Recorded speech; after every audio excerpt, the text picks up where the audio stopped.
Good evening and welcome to the Selectmen's meeting for March 10th, 2015. I'd like to call the meeting to order. Do I have a roll call, please? Carolyn Smart, present. Colin McNabb, present. And Sue Lucio's present. I'd like you to join us, please, in the Pledge of Allegiance. I pledge allegiance to the flag of the United States of America and to the republic for which it stands, one nation, under God, indivisible, with liberty and justice for all.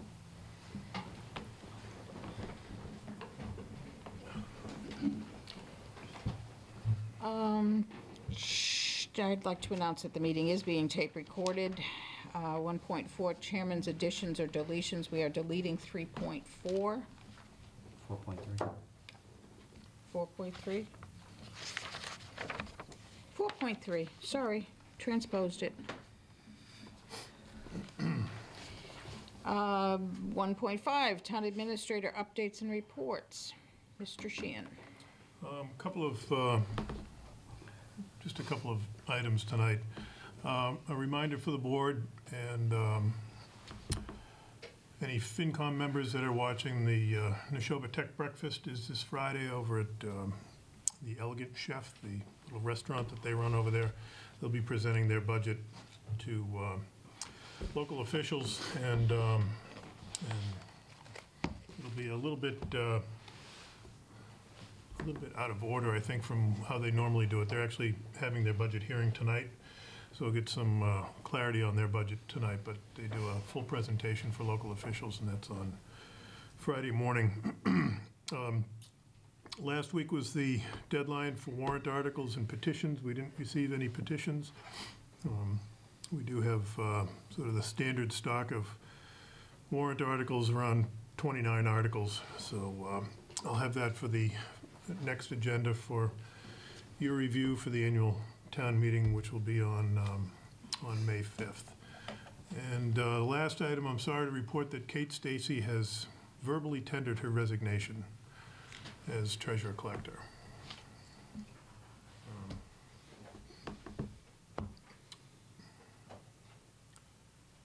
For a business opportunity elsewhere, and citing the environment in which we work here. And she very bluntly said it wasn't worth working here, not in so many words, but the continuing attacks on staff and the toxic political environment that exists in town has made the decision fairly easy for her. So it's a tremendous disappointment, and she's not the first, and she's, I fear, not the last. So we will begin the recruitment process again.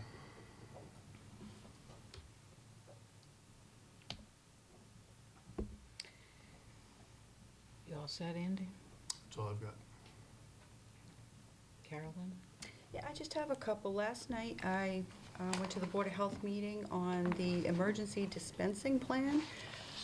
The state came out, the Department of Public Health, and I didn't know we had such a thing, but if we were ever in need of dispensing vaccines and or medications for the entire town, we now have a state plan on how to do that. And the actual site is at North Middlesex.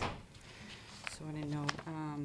And then the other thing is the capital plan, our project for the street lights, I think we've all support. But Andrew Woods brought up an idea, and I wanted to bring it up to my board, about how we're going to maintain the lights and how we're going to change light bulbs. And Groton has a municipal light company, and they have the bucket trucks and the necessary staff. So I was hoping maybe my board might consider asking our town administrator to see if we can get some kind of agreement with them or conversation.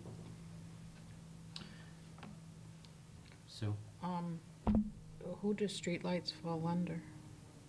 Us. Okay. Fire department has a bucket truck, but it's really old. Colin? I actually talked to Karen Chapman about this today. In regards to changing light bulbs, that would be, you could bring in an outside company because it falls within the grant criteria for the Green Communities Act. But we would have to look for ongoing maintenance after they're changed to the LEDs. Okay, well, Andy, do you want to look into that?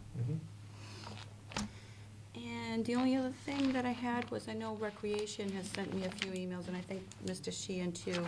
They're hoping to get on a future agenda, so I just wanted to bring that Regarding? up to talk about the annex building. About what? Well, we had met with, actually, I don't think you were at that meeting. in Let's just October. add it to the agenda, Okay, please. I don't want to discuss it now. okay. You want them in next meeting, or? That would be fine.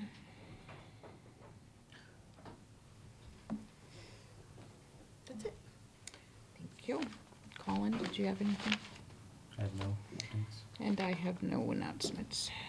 1.7, approval of meeting minutes for February 11th and 24th. So, Madam Chair, I would move that we approve the meeting minutes for February 11th and February 24th, 2015. Second. Moved and seconded. Any questions? I thought I might have had just one thing.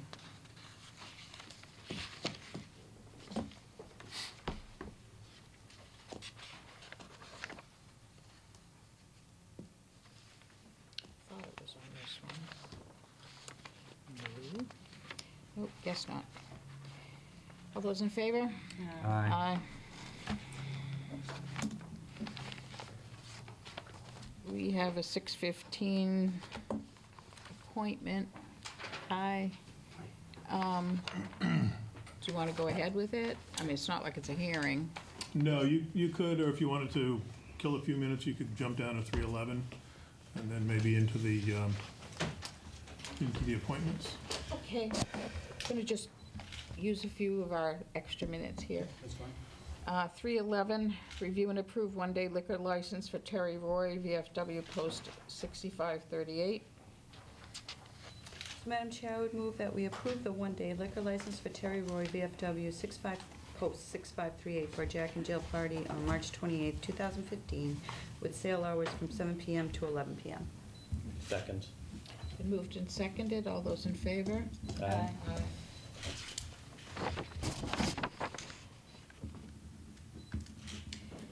Let's go to 4.1, review and approve recommendation of the Conservation Commission to appoint Leslie Gabrilska to serve as one of the town's representatives on the Northeast Municipal Gas Pipeline Coalition. That was to take my place, Yes. okay? We have a motion.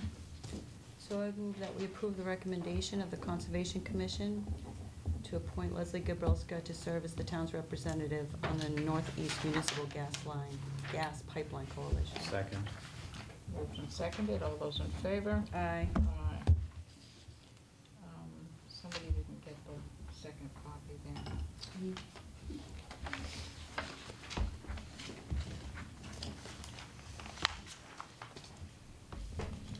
4.2, review and approve recommendation of Fire EMS Chief Mark Boynton to appoint Corey Lopez and Danielle Priest as on-call firefighters with terms from March 10th, 2015 to June 30th, 2015. Madam Chair, I would move that we approve the recommendation from Fire EMS Chief Mark Boynton to appoint Corey Lopez and Danielle Priest as on-call firefighters with terms from March 10th, 2015 to June 30th, 2015. Do you want me to add the pre-placement physical and the probationary period, Andy?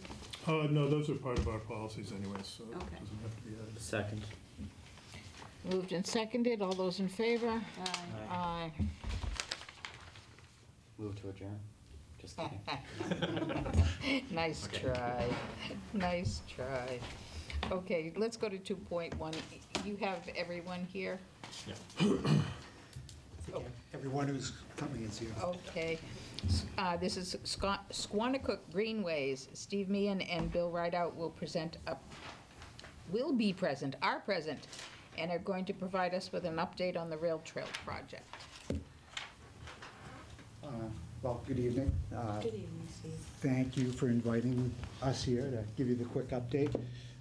It's an exciting time for the rail trail project.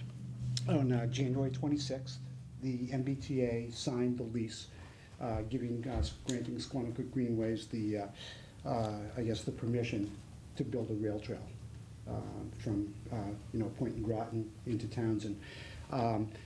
What we've talked about at this point is a project that would run from the Bertozzi Wildlife Management Area in Groton to Depot Street in Townsend, and that's still what we're looking at, although you may hear that the lease that we ultimately signed extends all the way to Worcester Road. And the reason for that is that was the kind of the terminus of one of the MBTA abandonments. So that was kind of the natural break point in the opinion of the MBTA. So we've got all that, but again, at this point at least, until something tells us it's smart to do otherwise, we're only looking to go on the Townsend end to Depot Street. Plans at this point, I guess what we're looking at from now, say for the next year, are abutter outreach. We plan on releasing letters to abutters, asking if they would like to meet with us one-on-one to, show us any concerns that they may have on their property, hear about our plans directly from us. We're holding off on that until the snow melts down a little bit so we can actually all see what we're talking about out there. We'll be going into a period of fundraising and then also the whole permitting process that is required to put the rail trail down.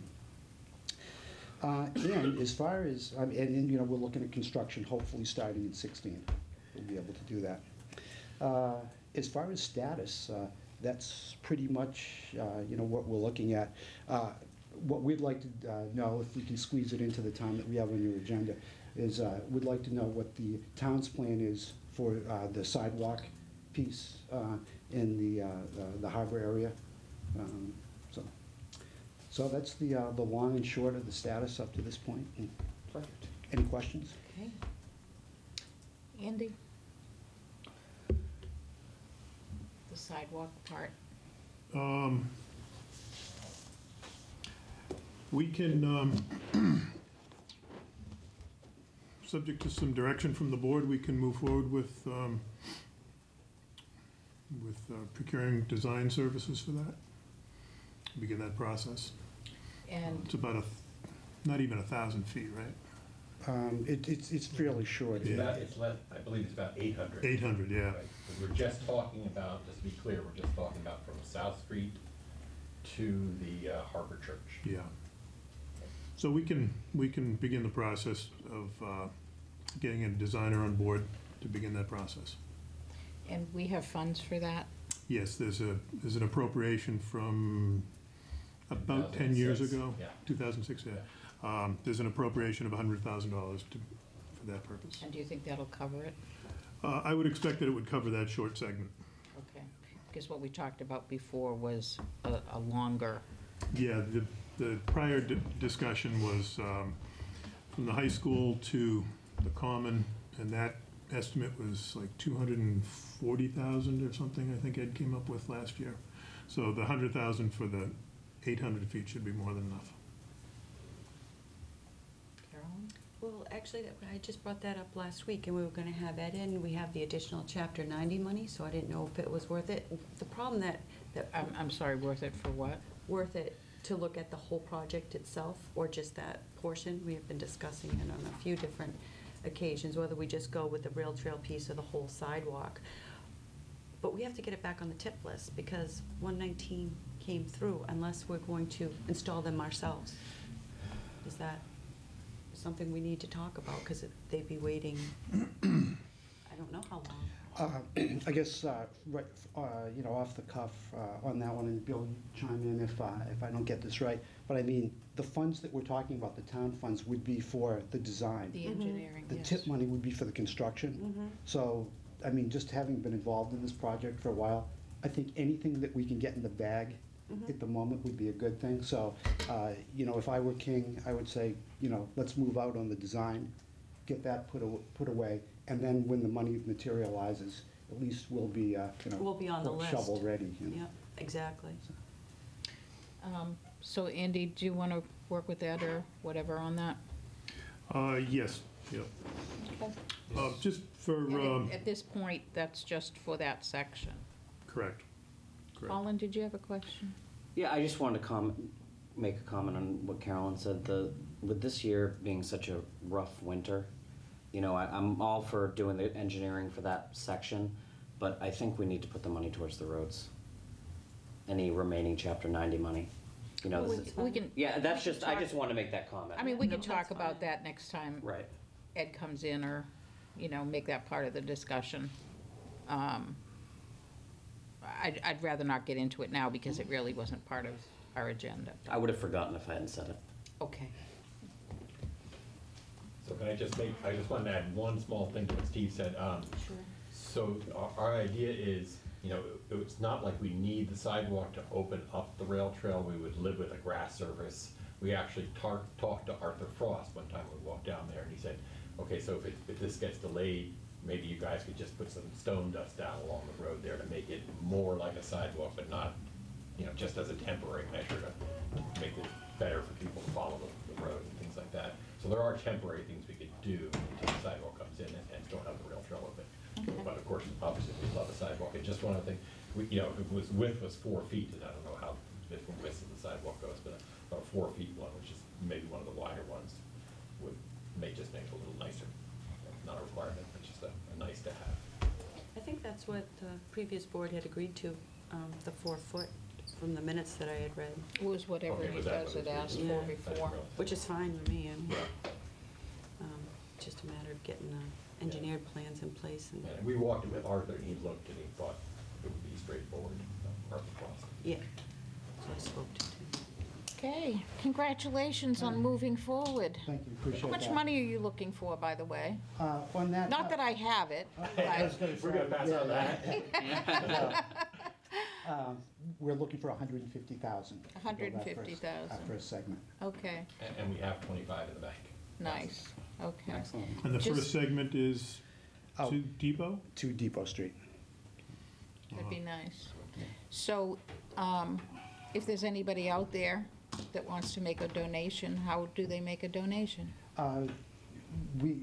Information on that will be forthcoming, and so Yeah. that's what we're working on right now. We're actually setting up an account with the Community Foundation of North Central Massachusetts, and so they'll be handling the larger donations. That'll actually be Wonderful. through them, that they will be handling the So money. if we can help by announcing that at one of our meetings, let us know. Okay, Yeah, well, once we definitely have it, appreciate that. I'll report back to you guys. You guys have all filed a 501c nonprofit anyway, so you can raise money. Yes. Yeah, we are a Fundraisers, 501c3. We're yep. officially designated by the IRS and have been for 3 years. Yeah, So once our plans are in place, people will be able to donate electronically or with paper checks. They'll have various options to do that. Great, do a GoFundMe, Yeah. go fund the drive. excellent. Any Forward other to it. questions? Anybody Just else? Quickly, Steve, what's the width of the trail? Is it 10 feet or is it? The Variable? trail itself will be 10-ish wide, and then you need space on the sides for drainage, Okay. that type of thing. Great, thank Great, you. thank you. All right, thank you. Thank you. Thanks.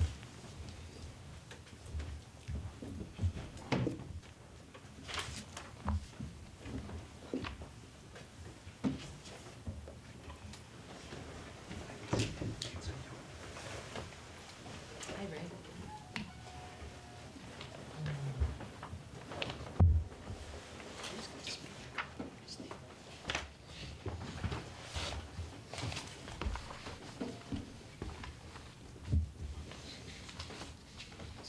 We're a little ahead of ourselves, which is unusual. 2.2, we have 6:30 with, to talk about the North Middlesex Regional High School inspections, and Mr. Hanks is here. We put off the discussion last time because you weren't available. Did you go anywhere fun? Arizona. Yeah, it was good. What's the sun look like? It's huge out there. The sky is big. Andy, I didn't have that memo from last time. I couldn't find it. But do you want to just review where we were at, please? Sure. So we had pretty much settled on most of the outstanding issues for the project. The funds will be accounted for in a departmental revolving fund. That was something that Terry Walsh had talked with the Department of Revenue about. That's what they recommended. There was a little bit of uncertainty on that, if you recall, at the last meeting about whether that can be established in the current year or if it could only go into effect after July 1. And we did get some clarification on that it can go into effect during the current year. So there'll be this will be on the town meeting warrant twice in May. It'll be on as a standalone article to establish or to authorize the revolving account for the current fiscal year, fiscal 15. And then it will be on in the revolving account reauthorization article that we have. I think there are 6 other revolving accounts. We'll add this to that to reauthorize it for fiscal 17. So that'll be where the funds get deposited. They will not get deposited into the general fund. In terms of compensation for the stipend inspectors, we settled on that a couple of meetings ago at $60 an hour for the gas, plumbing, and wire inspectors and their alternates. There were a number of other sort of incidental costs that Rich brought to my attention. Additional hours for Janet to handle some of the administrative tasks associated with the project, some additional funds for mileage reimbursements, miscellaneous costs, things like that, and the alternate inspectors. We figured that was going to be somewhere around $10,000 for the alternates, and then $1,000 for the miscellaneous, $1,500 for mileage, and $4,300 for additional funds for Janet Levitt.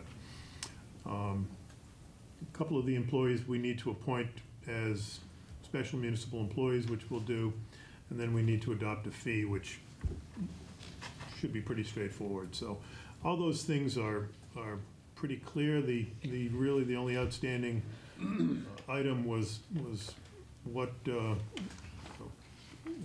happening with Rich. Is there going to be additional compensation for him, and how much that is going to be? So that's really what is in front of you tonight. Before we get to that, I do have one question on what you outlined. Last time I thought you mentioned something about that you guys had thought we wouldn't exceed a certain dollar amount. Was that 100,000 or so? Yeah, on the gas, plumbing, and electrical inspectors, Rich didn't think that we would break 100,000 on that. For the 3 years? Yeah. Rich, what was that based on? Did you just estimate how many hours they would typically have to spend on it? Right. Okay. You had a question? Yeah, the other thing we hadn't discussed, Andy, and I don't think you just mentioned it, was about his assistant. I know that there was a request for his administrative assistant to have. I thought you just mentioned that, Andy. Yes. Yeah, we've got to discuss that. We haven't talked about that. No, we hadn't. We should talk about that as well. How much was that estimate? That was 4,300 for. That would be the full year cost. So for fiscal 16, it would be $4,300. Rich has also raised. That's just for 1 year? Well, that would be the cost in the first year. Rich raised the issue of the going forward, the hours for this position. The position has historically been 30 hours. When it became vacant last year, we knocked it down to 26 hours. And so he'd like to bring it back to 30, initially for the to compensate for the project, the additional tasks associated with the project, but he would like to leave it at 30 going forward as well. So if that's the case. That's a budget thing. Yeah, so if that's the case with the administrative assistant, then I think we should do that within the budget.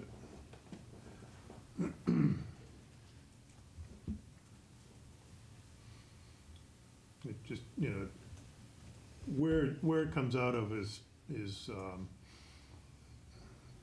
sort of secondary to, do you think it's warranted, and do you want to do that going forward? Okay, so that's based on an extra 4 hours a week. Correct. And we think that the administrative assistant is going to have to spend an average of 4 hours a week on this project? We had only averaged 5 for you.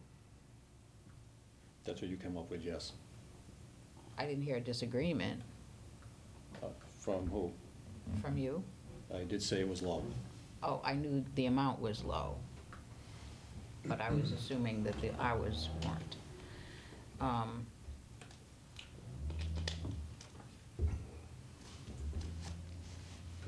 I mean, I have a problem using the building committee money for paying for extra hours for someone. If those extra hours are warranted, that should be part of the budget.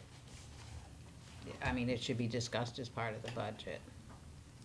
Carolyn? Well, as far as the administrative assistant, I mean, bringing her up to 30 hours is definitely budgetary. That's- However, if she's doing the additional work because of the project, she should be paid for the additional hours out of the revolving. They should be tracked just like the alternate inspectors. But to go back to Rich's, what I understood, and I think this is where there was confusion between us, Sue, last week, he doesn't have a problem with the hourly wage, it's the amount of hours that were averaged. Is that correct, or am I wrong? Correct. Okay. So it's not That more wasn't how money. it was presented. It was presented as the stipend, asking for $15,000 a year for the stipend. Yeah, that's based on more hours, is from what? How many hours are you estimating, Rich?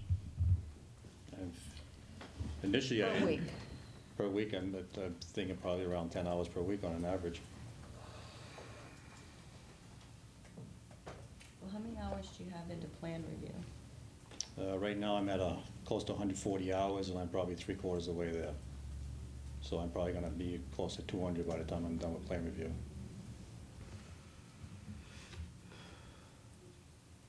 I have to be honest with you, I've gotten some questions from some folks. They're questioning, why are we giving extra money to somebody that we're already paying salary for?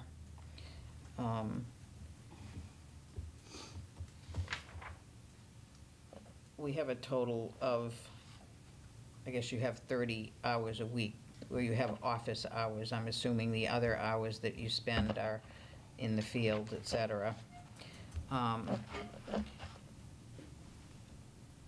But we're talking about, I mean, the suggestion here is a stipend.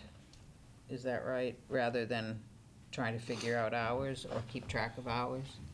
Well, you can't pay me separately by the hour, that's why it's a stipend. So, Yes. Rich, do you expect, because right now you're here Monday through Thursday, Yes. so over the course of this project, you're gonna probably end up having to come in off hours. Absolutely. Off those Monday through Thursday. Right. You know, so, because I know the way it was worked out years ago was, that's what you're paid, your salary for the 4-day work week. Right. Yeah, if I'm needed on a Friday because I wasn't able to keep up with my workload through the week, then I'll be here on a Friday to make it up.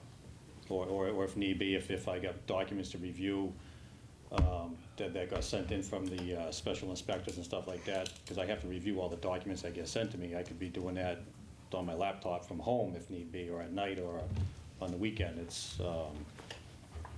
But yes, if I'm getting behind because I couldn't keep up through the week, then I'll be here on Friday. Okay. I mean, so that's my justification for the stipend. At what amount, Colin? I made a motion last time, and I mean, why don't we talk about the proposal and where we all stand? Carolyn? I'm willing compromise, I mean, I trust what Rich is saying, that he thinks it'll average 10 hours a week. If he's already has 140 hours into plan review, that seems reasonable, but Well, we know that that's going to be a very we knew that was going to be labor-intensive for all of them, reviewing that, but that's a one-time thing. what I would do is compromise possibly on Colin's number if we're allowed to review it, if, in 3 to 6 months, just to make sure that you're not exceeding the 7 hours is what 12,000 would work out, right? The thing is, though, is that we need to make a decision. It needs to be a final decision. So, Then I would feel comfortable going with what Rich wanted, the 10-hour there. and I'm not going to that amount, so. So I would definitely go to your amount, Colin, with a review. How are you? I would not be interested in the review at all, Neither would I. because that in essence means he's gonna keep track of his hours. How else do you know that? I mean, it is what it is. It's, if we were giving that as a yearly raise, it'd be, close to a 7% increase in his salary, which is a pretty hefty increase. But it does go away it's not, No, I understand. It goes away after Right. that. Yes, it does. We'll make sure everybody's clear on that. I mean, I keep looking at the number of permits, and our trend is still downward. The last year was up. I don't know what it was for 14. I don't have that number. it was up substantially. 2013, we did 10 new houses. In 2014, we did 22. So the trend is moving upward. Will we repeat that this year? That's an unknown. We don't. It's hard to say.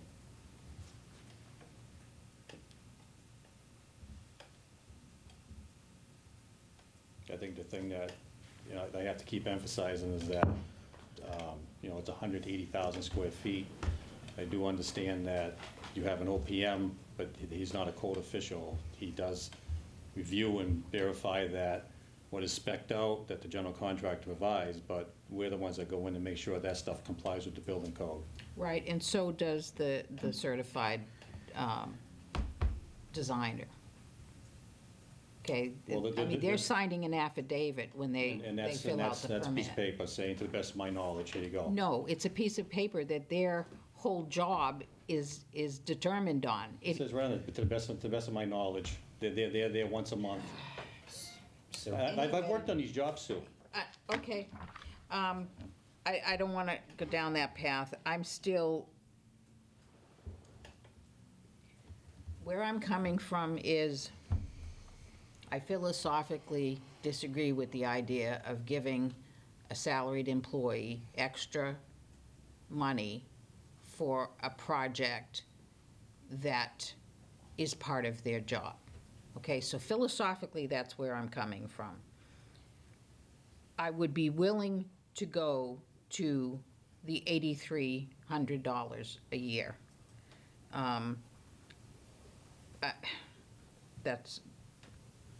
That's my limit. If somebody wants to make a motion, we can get this done. I so want to get this done. Make a motion. Before I make a motion, Carolyn, you wanted to go with the full amount, correct? Would you settle at 13,500? Okay. Madam I'm Chair, willing to compromise. We I need make to a move motion forward. that the stipend amount per year is 13,500 I'll second. for each year of the project. Okay. I have one question. Yeah.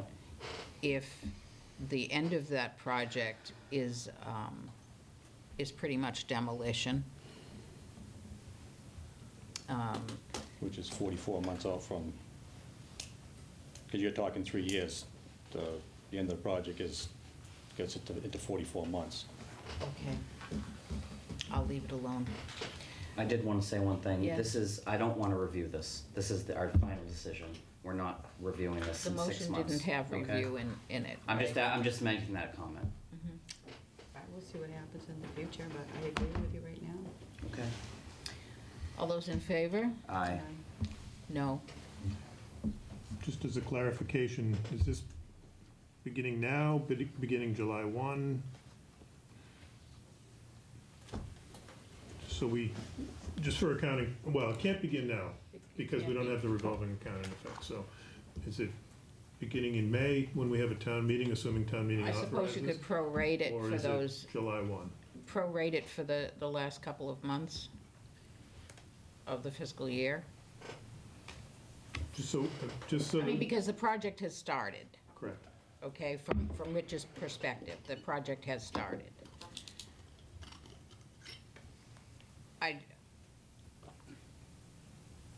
Suggestions? Carolyn? That's fine with me to start it from when the plan review began, when the plans got dropped off, because that's when their work started, right? Yeah, I thought that's how the other inspectors were being treated. It was effective January 1st, was when the plan review started. If it's a different timeline, I don't have an objection to it. I'm just trying to clarify, if that helps. Well, it's, the way that Rich's compensation is working is different from the others.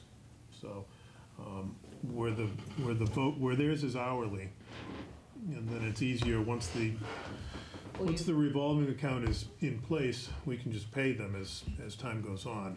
The vote was 13.5 per year, but for 3 years, but when does the year begin?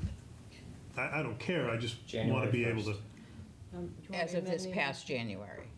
Okay, but Is that what you're understanding that saying? we can't do anything until May. Is that okay You with understand that? Yeah. Yes. That's the other thing that was clarified since our last meeting. We can establish the revolving fund mid-year. I know we were. Right, that's what he explained, right. Yeah, Andy explained that earlier in the meeting. Yeah, can we have a vote for the effective date? Just so going forward, so we don't have to revisit this.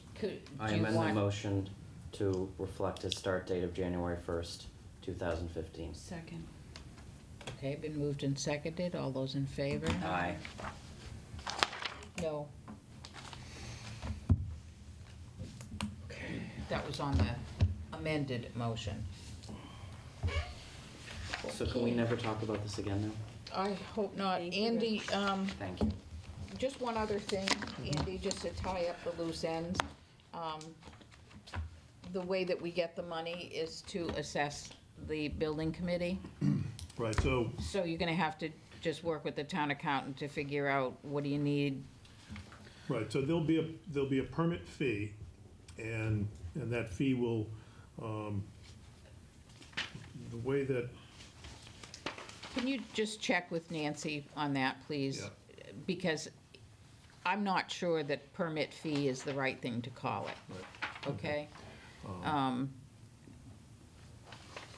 I mean, we were pretty clear about that before, okay? I mean, there will be a permit given, yeah, however you give somebody a permit. But whether or not this has to do with that or the assessment for inspection services, okay. okay? Not to bring you down, that will come back to you, What? permit. Yeah, we have to. You have to vote it, you have to vote on the special municipal employees. And then you'll have to address the additional compensation for the administrative assistant. Well, that's budgetary. That doesn't go to me. Yeah, we just have to do a prescribed fee schedule. So whatever you want to call it, a fee has to be set. Right, that was, Well, you that could was set a in fee the, of $1, too. that was in the memorandum at the last meeting, so All right, you get me for 45 seconds next time that this comes up. I thought I had you at hello. So we're done on the project right now? You're not addressing anything else on this, as far as special municipal or any of the other? Now, we'll wrap up those loose ends. Okay, I'm running. See ya. Thank you. Thanks, Rich.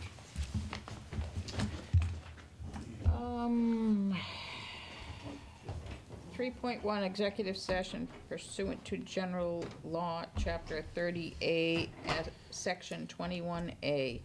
6, to consider the purchase, exchange, lease, or value of real property. Hartley, don't turn off your TV. I put this on really as a placeholder having to do with the fire EMS headquarters project, hoping that we would have a donation agreement in place for the board to consider in executive session and sign in open session. We're 95% there. We had a late revision today that I wanted town council to review, so we're still on schedule. It's not slowing anything down, so it'll be on, we'll put it on for the 24th. Do you want a motion passing over this, or? No reason, no need really to take a motion. 3.2, discuss and review winter snow removal operations and procedures.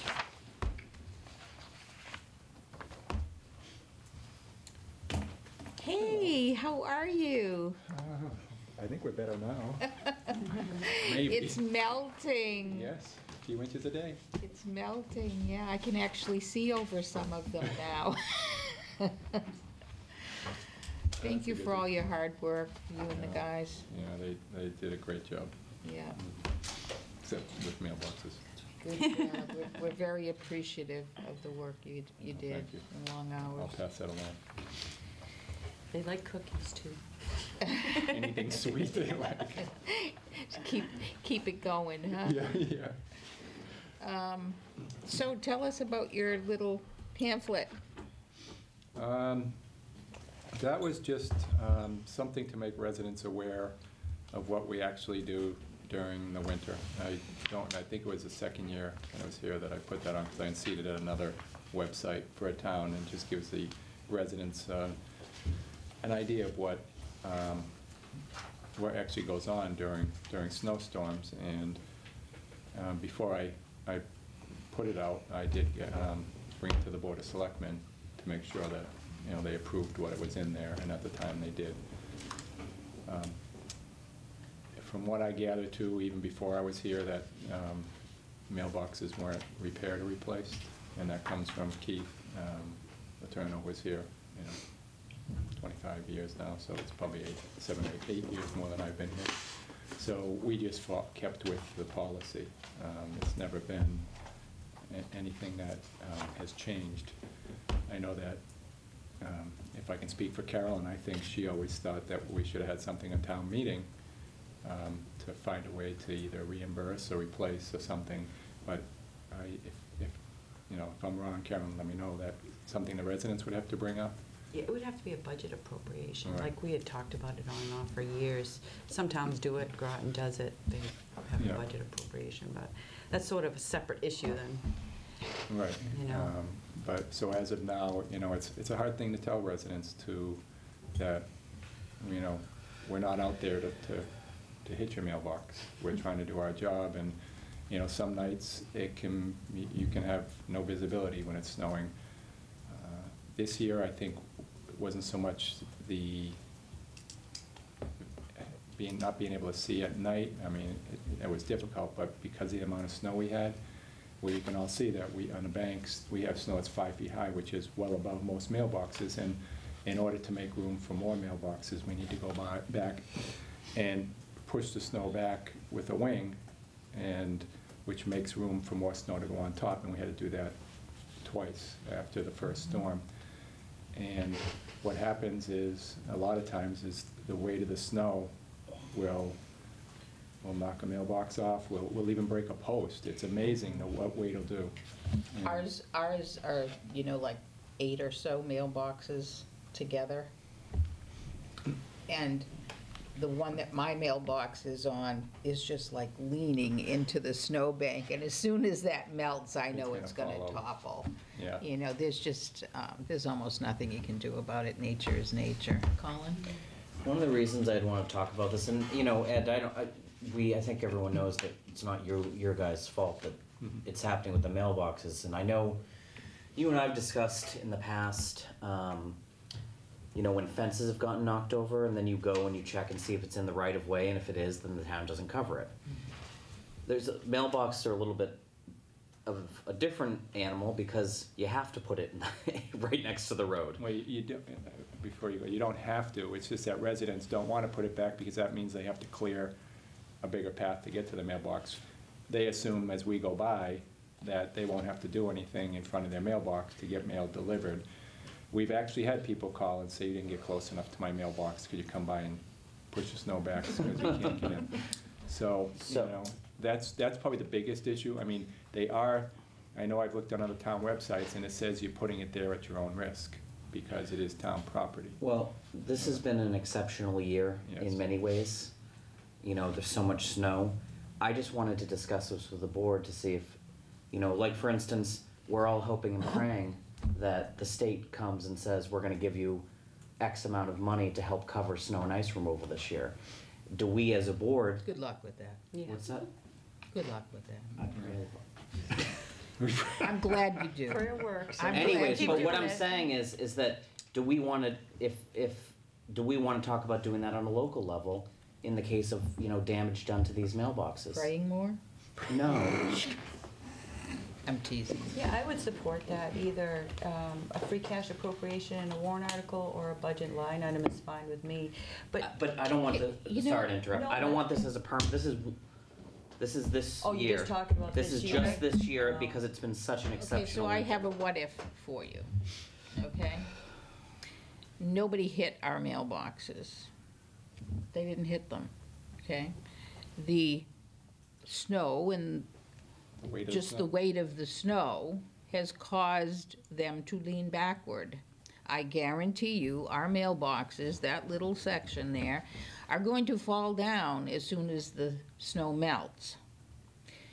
How are we going to determine what truly was damaged by a plow versus what was damaged by Mother Nature? I don't Because you're gonna have to worry about claims coming in and somebody having to figure out what was legitimate and what wasn't. I'm not through yet. Secondly, you don't have to have a mailbox. You can have a P.O. box, okay? If people choose to have a mailbox and they choose to put it in the town's right-of-way, it's no different than anything else that they put there, like a stone wall, or like a statue, or like mulch.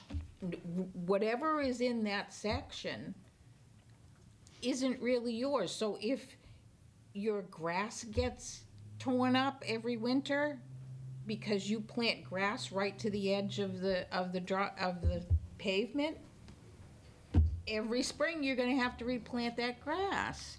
I just think it's opening up a can of worms. I think we live in New England, it's one of the things that happens, and if we all have to go out, or some of us have to go out and buy a new mailbox, that happens. I don't think the town should be even thinking about paying for that, because we have so many other things that are much more important. It's part of living in the country. Carolyn? It's three different issues for me. One is what you've stated, your mailbox, it's got too much snow on it and it breaks naturally. That absolutely should not be replaced by us. who's gonna make the decision? Well, let me go to the What if- second one. So the second one is Ed goes by and he clips it with his plow. They're going to call in the next day. You're going to know that property damage was done. So that, I have no problem supporting a line item. What about the But it's people up to that the- and have it's not up to- called? Okay, but it's up to the taxpayers if they want to pay for that. So they're making the decision. It's not our decision. We say, hey, do you want this in a warrant article? Then the third issue is nothing to do with that appropriation. If we did property damage and there's a police report, we have to file an insurance claim. And then the town doesn't have to worry about it anymore. The insurance company and the homeowner deal with each other. So you have three different types of property damage, or three different types of incidences. Are you suggesting where the property damage going to the insurance company claim part of it, that would be the town's insurance company? Yeah. The A town- town truck, but unless it's a contractor, then Okay, we have hold on. their insurance. I'm not through with my question. So, what we'd be suggesting is that people come after the town for that money to come out of our insurance. Would that not raise our insurance rates if we ended up with a whole bunch of claims? You're talking about something completely different. People put in claims for potholes all the time. So if one of our trucks did property damage, it's absolutely their right to file a claim. Ed should be notifying the insurance company, the police were called, this property damage was done. It no longer has anything to do with us. The tough part is most people don't call the police. Yeah, and That one so then gentleman you did, don't but that's have. one, I think, that I've ever heard of that actually called the police. Well, this. Yeah, exactly. So then that So takes what are the we doing? We're going responsibility to off of us. encourage people that have not called to complain because they thought it was part of living in New England to instead now, oh, now I have damage on my mailbox. I can call in and then get the town to pay for it. That's not what I'm Can I have a saying. recess, please? Sure. Could we have 5, please, Hartley? Okay. Thank you.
Okay, we were talking about whether or not the town should be liable for damaged mailboxes.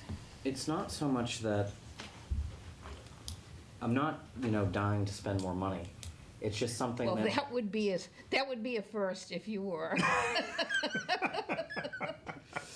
But the reason I even brought this up is because it is such an exceptional year, and not in the good way. Well, depending if you're skier or not. But I just wanted to bring to the board's attention, I saw that the email that we all got from residents, I saw that you guys were copied on it, and it's just something I want to discuss, and maybe we don't solve it at this meeting, but maybe we think about it and come back to it. Andy? Yeah, it's a, I'm obviously sympathetic to the property owners in town. I think I've mentioned maybe to one or two of you that the mailbox at my house is it's still there, it's still up. I don't know if it's gonna last the thaw, because as I reach in to grab the mail, I can feel that the whole box is collapsing under the weight of the snow. The post is good, the base is good, and the base is now caved, and curved, so. So I may be in the same boat as everybody else, but and I guess if we could definitively say, yeah, we hit it with our plow, then it would be legitimate for us to compensate the resident. It's just so hard to do that, and to the point that you made earlier, what about all the people who they know from time immemorial that we're not going to replace their mailbox? How do we do that, and how do we do it in a somewhat fair fashion? And so I think it is kind of a slippery slope. We haven't done it historically with mailboxes or fences or turf, and it does become difficult to manage. I just wanted to say one thing in response to, the other thing that comes to mind is, if we're talking taxpayer money, we're talking everybody pitching in to pay for a small number, hopefully, of others whose were damaged. And I'm feeling as though the people who take it and say that's just part of New England may not be willing to spend their tax dollars on other people who don't consider that it's part of living in New England. So I don't know if I want to get into trying to figure out who has a legitimate complaint versus who doesn't. And I don't want to spend taxpayers' dollars to fix things that nature caused, really. Then I think you're looking at, Colin was thinking maybe we could do it, he was just throwing it out maybe this year, but, even if you say we had a bad year next year and you decide to do it, well, what about the year after that? It might not be as bad. We've hit mailboxes before and knocked them over with snow in prior years that weren't as bad. So now a resident's going to come and say, we replaced my neighbor's mailbox last year, why aren't you going to do mine?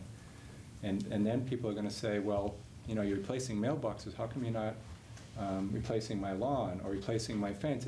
It's on town property, yes, but you might hit it with the plow, we're not 100% sure. I had a gentleman call me or email me yesterday.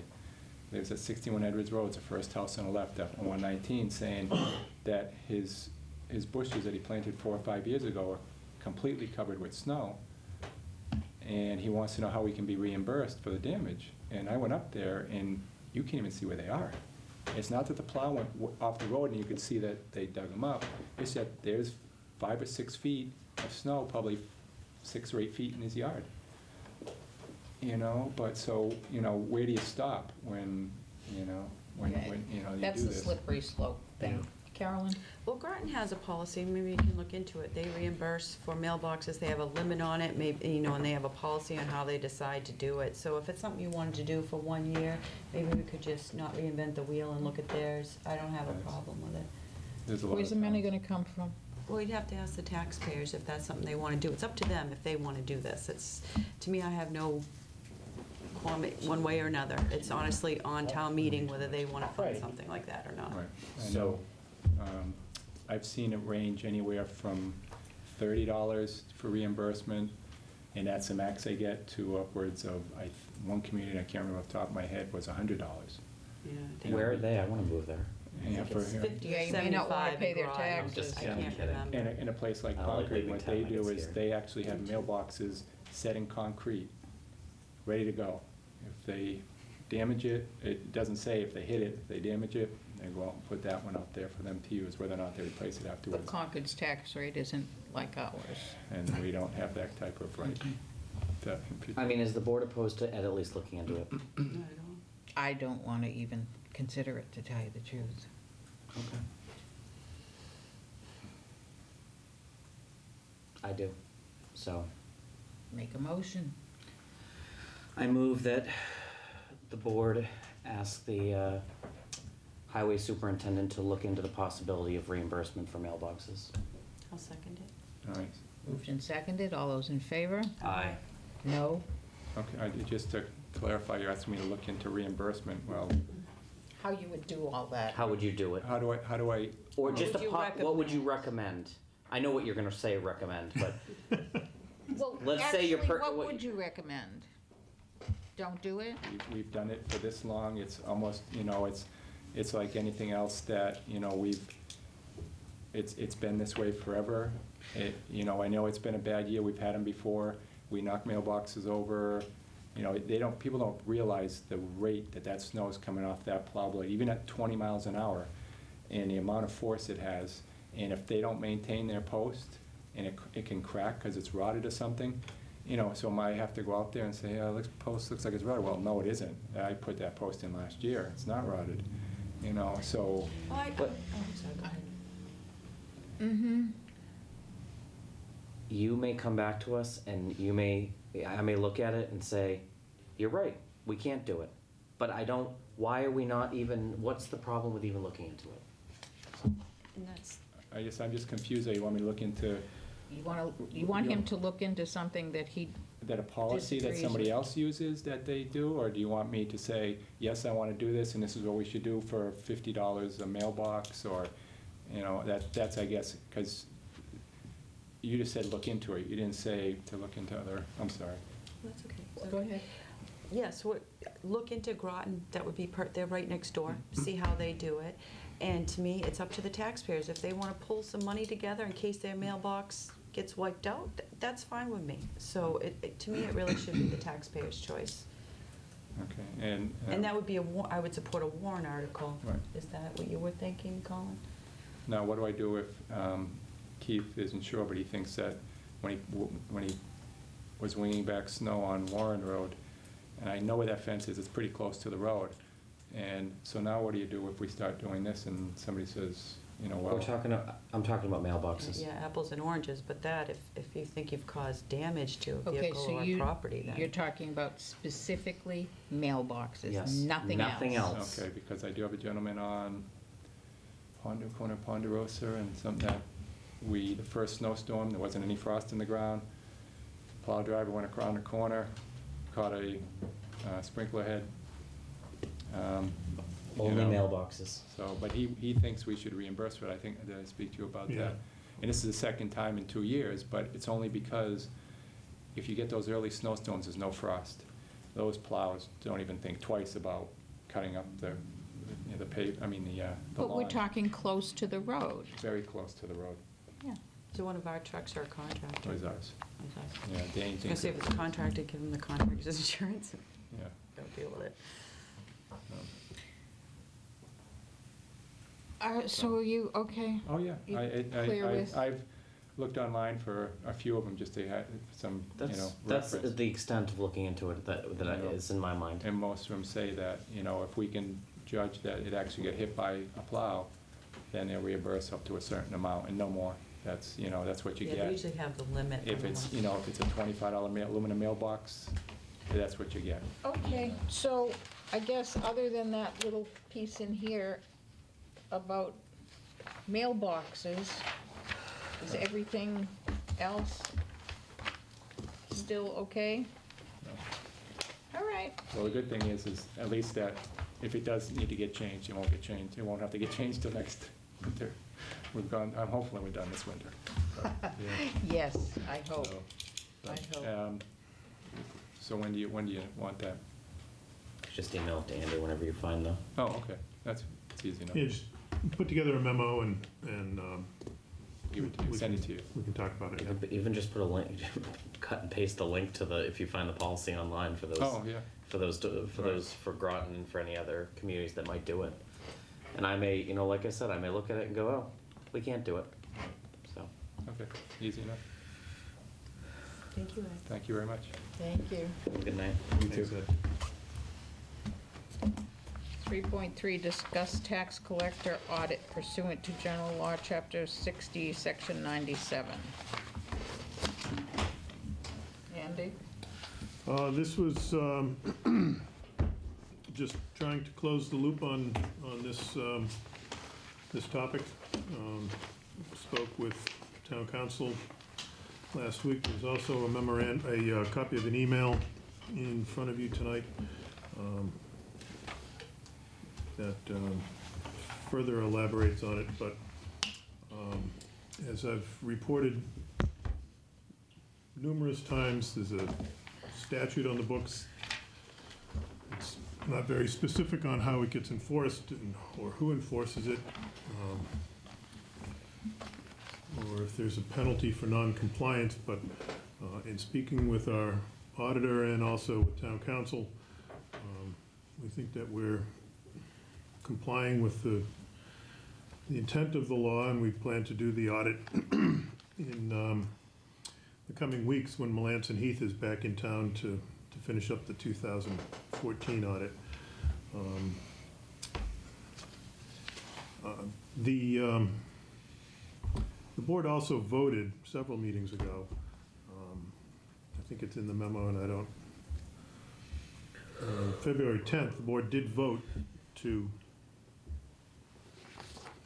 have Melanson Heath do this, so I don't know why the issue continues to come up, but it does. I mean, I think I'm good with it at this point. I think our attorney said, yeah, it needs to happen, but it's not something that needs to happen before, and it's, as long as you've got it planned, they look at it up to a certain point, so. Carolyn? Well, that's why I asked him for clarification of that. We aren't complying with it, but apparently, according to Andy's announcement tonight, unfortunately, we might have a chance to comply with it. But it's very clear, town council is very clear in what needs to happen, and so is tax council. So, and the other thing I did want to clear up. I'm confused by what you're saying. It sounded like you were saying that we were not in compliance. We're not. We're not. Tax council said that an audit is required of the accounts prior to commitment of a new collector. Town council said he agreed with it, and I asked him for further clarification.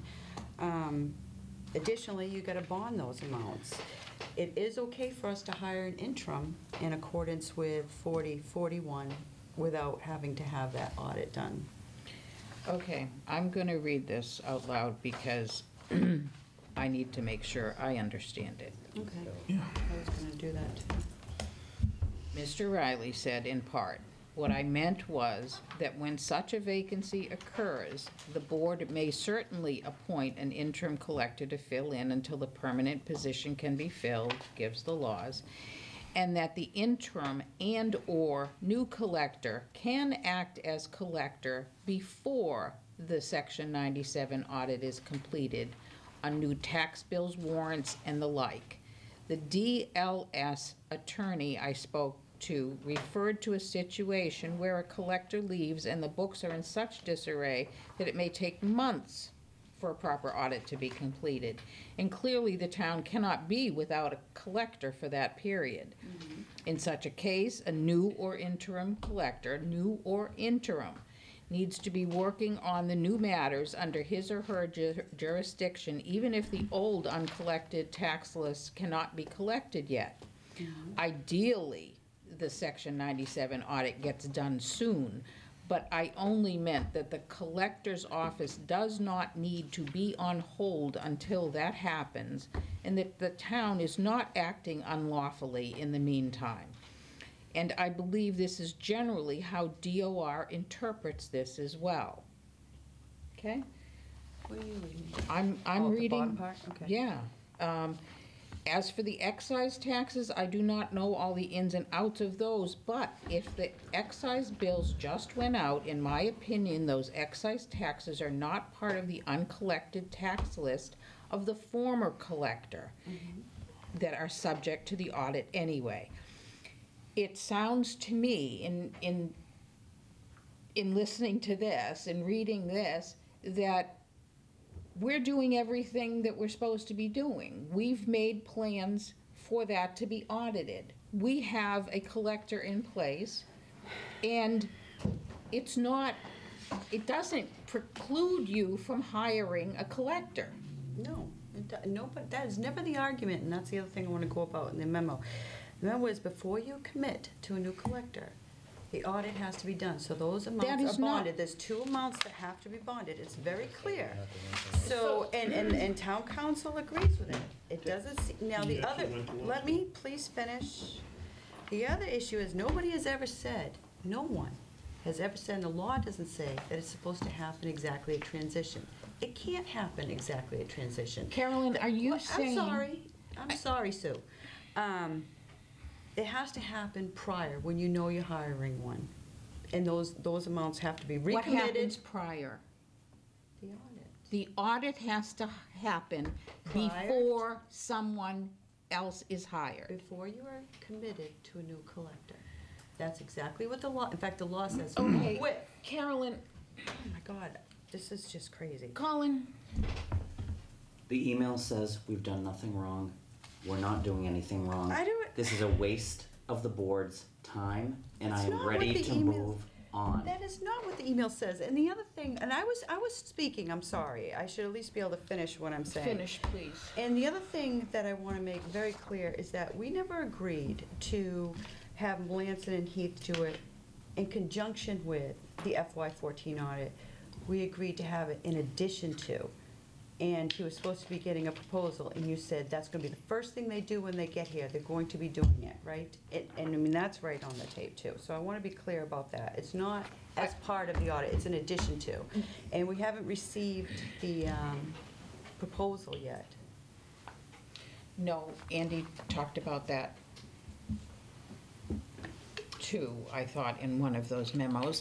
But conjunction with, typically, it doesn't necessarily mean as part of. Conjunction with means and. I just want to make that clear, that it's in addition to. Conjunction is two things coming together, okay? Yes, The Andy? memorandum is clear. It's, what I wrote is, the board voted to have Melanson Heath perform the collector audit at the same time they're conducting the fiscal 14 audit. That's right. It doesn't say Right? in conjunction. It doesn't matter because it's the same Right, thing. it's separate from the audit, from the fiscal 14 Okay, as long as we're clear on that, in addition to, it's not Yes, just part and of we're the waiting audit. for the estimate. And we're waiting for the estimate. There's nothing new there. So I disagree with your statement that we're not doing anything wrong, and town council outlines that as well. So I don't really Carolyn? understand, we have to do an audit prior to a commitment of a new collector, period. I'm faced with a difficult decision here, okay? I'm looking at it and I'm saying, okay, one of our board members claims that we're doing something. Not one of your board members, tax council. Hold on. One of our board members is interpreting what they're hearing differently than what the other board members and our town administrator are saying. And town council. And our town council, okay? So Okay, I'm so- faced with, this is what I'm faced with. Mm-hmm. I'm faced with, do I believe you in your opinion, or do I believe town council? Please don't believe my opinion. This has nothing to do with my opinion. This That's enough. is from tax, no, I'm We're not sorry. I'm going sorry. anywhere. You're going somewhere, and I need to clarify this. I did not write this. This is not my opinion. This is tax council. I spoke to the interim tax collector last week and advised that Mass General Law, Chapter 60, Section 99, requires an audit of the collector's accounts prior to commitment to a new collector. And then it goes on, it's very explanatory. This has nothing to do with me. Town council writes and says, I do not disagree with what Right, finish tax reading. council said. Finish reading it. Is the whole thing here? Finish reading what he says. You can't just take one sentence out of context. I'm not. FYI, I do not disagree with anything DOR says, but as we discussed, I believe DOR takes a practical approach to this and says these requirements have to happen soon, but not necessarily before the new collector takes place. So what's the problem? I asked him for clarification. He says he doesn't disagree with what tax council says. Yes, and he And then he said, says he doesn't disagree with anything he says. Carolyn, I don't want to argue with you. You know Okay? what? I really don't I don't wanna know argue how, with you. this is not my opinion. These are from councils. It has nothing to It's the do with way you're me. reading it. Yes. It's very clear. Andy. I think if council thought we were doing something wrong, he would be very explicit in saying, you have to get this done. He didn't say that. Yes, he does. He said Colin. soon. He- Because we yeah, didn't do it, soon. because we didn't do it before Hold one was on. committed. Andy, would you do me a favor, please? I would like town council to attend our next meeting if possible. And I'm willing to pay town council for coming in here and saying, point blank, are we doing something incorrect or are we doing it okay? Andy? I'm to the point where I almost think we need council here every night. I'm beginning to think so But myself. In the alternative, I've spoken several times to council on this issue. He had ample opportunities to say, what are you waiting for? Get it done. He didn't say that. He said, it's clear that DOR wants you to get it done soon. I explained that we were gonna have it done as part of the audit when Melanson Heath comes in to do the audit when they're in town for that process. He said, that's fine. He didn't say, no, you have to find somebody to do it sooner than that. And that's how I read this as well. Yeah, I don't know how we make a mountain out of this, I but, Well, don't. but this is, Carolyn, to get- what would you like us to do? Nothing, I want Melanson and Ethan here to do the audit now. you voted, I mean, it's too late for us to do it the correct way. Then We why knew- are we talking about We it? knew way back in that's your October opinion. that this needed to happen. And now it says bonding, the new collector must obtain two separate bonds, one for We the have recommitted that. outstanding. No, we do not. We do not have the outstanding recommitted amounts. That can't happen until the audit Yes. happens. since we have a vacancy in the This is treasurer not hard collector's to office, understand. this would be a perfect opportunity for Carolyn to put her name in and take over the treasurer collection operation. What are you This talking is, about? and then you can do whatever you think needs to be done down there. I just want to follow the law. What does And this have to do with our the collector? attorney has Carolyn, told us our that we're not attorney- out of compliance. Our attorney has So not said we are doing anything wrong. I would invite the public to read these opinions and decide for yourself. I would invite It them says, as well. it says that you have to have two different bonds for the audited amount. We don't have that. We've committed to a new collector without the audit. We Carolyn. don't have that. Carolyn. We were told, I'm sorry, your memo said January 23rd. I didn't get this legal opinion until February, so they knew January 23rd. This is the taxpayers' money. It has to be protected. The two bonds have to be obtained. How is it not And being protected? I and we take, never- I take exception to that. that's why the law is there, Andy. It's just a process. It's Taxpayer not money is personal. not in jeopardy. Then How do the dare you audit. say that? How dare you speak to me that way? That's enough. This is a process, this is a law, this is not personal. It is personal. It is not Carolyn. It personal. is absolutely It personal. is not personal. Carolyn. If you're perceiving it, then it makes All me right, concerned. enough back and forth. Enough. Okay? You're not going through the chair, first of all, which is what causes a lot of the back and forth. No matter how many times I say it, it still keeps happening. Okay? I'm sorry. I'd like that Are to you change. talking to me? Yes, I am. Well, your Okay. criticisms are not warranted or welcomed. Oh, that's really, I'm sorry that they're not welcomed. Colin, I'm satisfied that we're in compliance. I'm satisfied we're in According to the email compliance, with too. Brian Riley, and I am ready to move on. I am as well. Okay, well, I guess Eric Demas, when he does the audit, will let us know. I guess. 3.4, discuss posting requirements for vacancies. Andy? Another gift that keeps on giving. There was a discussion at the last meeting about the adequacy of the vacancies that were posted in the treasurer collector's office and the accountant's office, and the interpretation of what shall not be filled until after 14 days, the language in the charter. Town council has looked at it. Nothing wrong with the process that we followed. The charter says that no appointment shall be effective until at least 14 days after the notice is given. The board made an appointment on the 11th or 12th day, was not to be effective until the following Monday. After the 14th day, council said that it was fine. Thank you. Is this in response to Kathy Spofford's email that we received, Andy? That was your email that you sent through Kathy Spofford, right? That one? That's what we discussed at the last meeting, but did you send this to Kathy Spofford? Because she sent a memo the didn't. next day.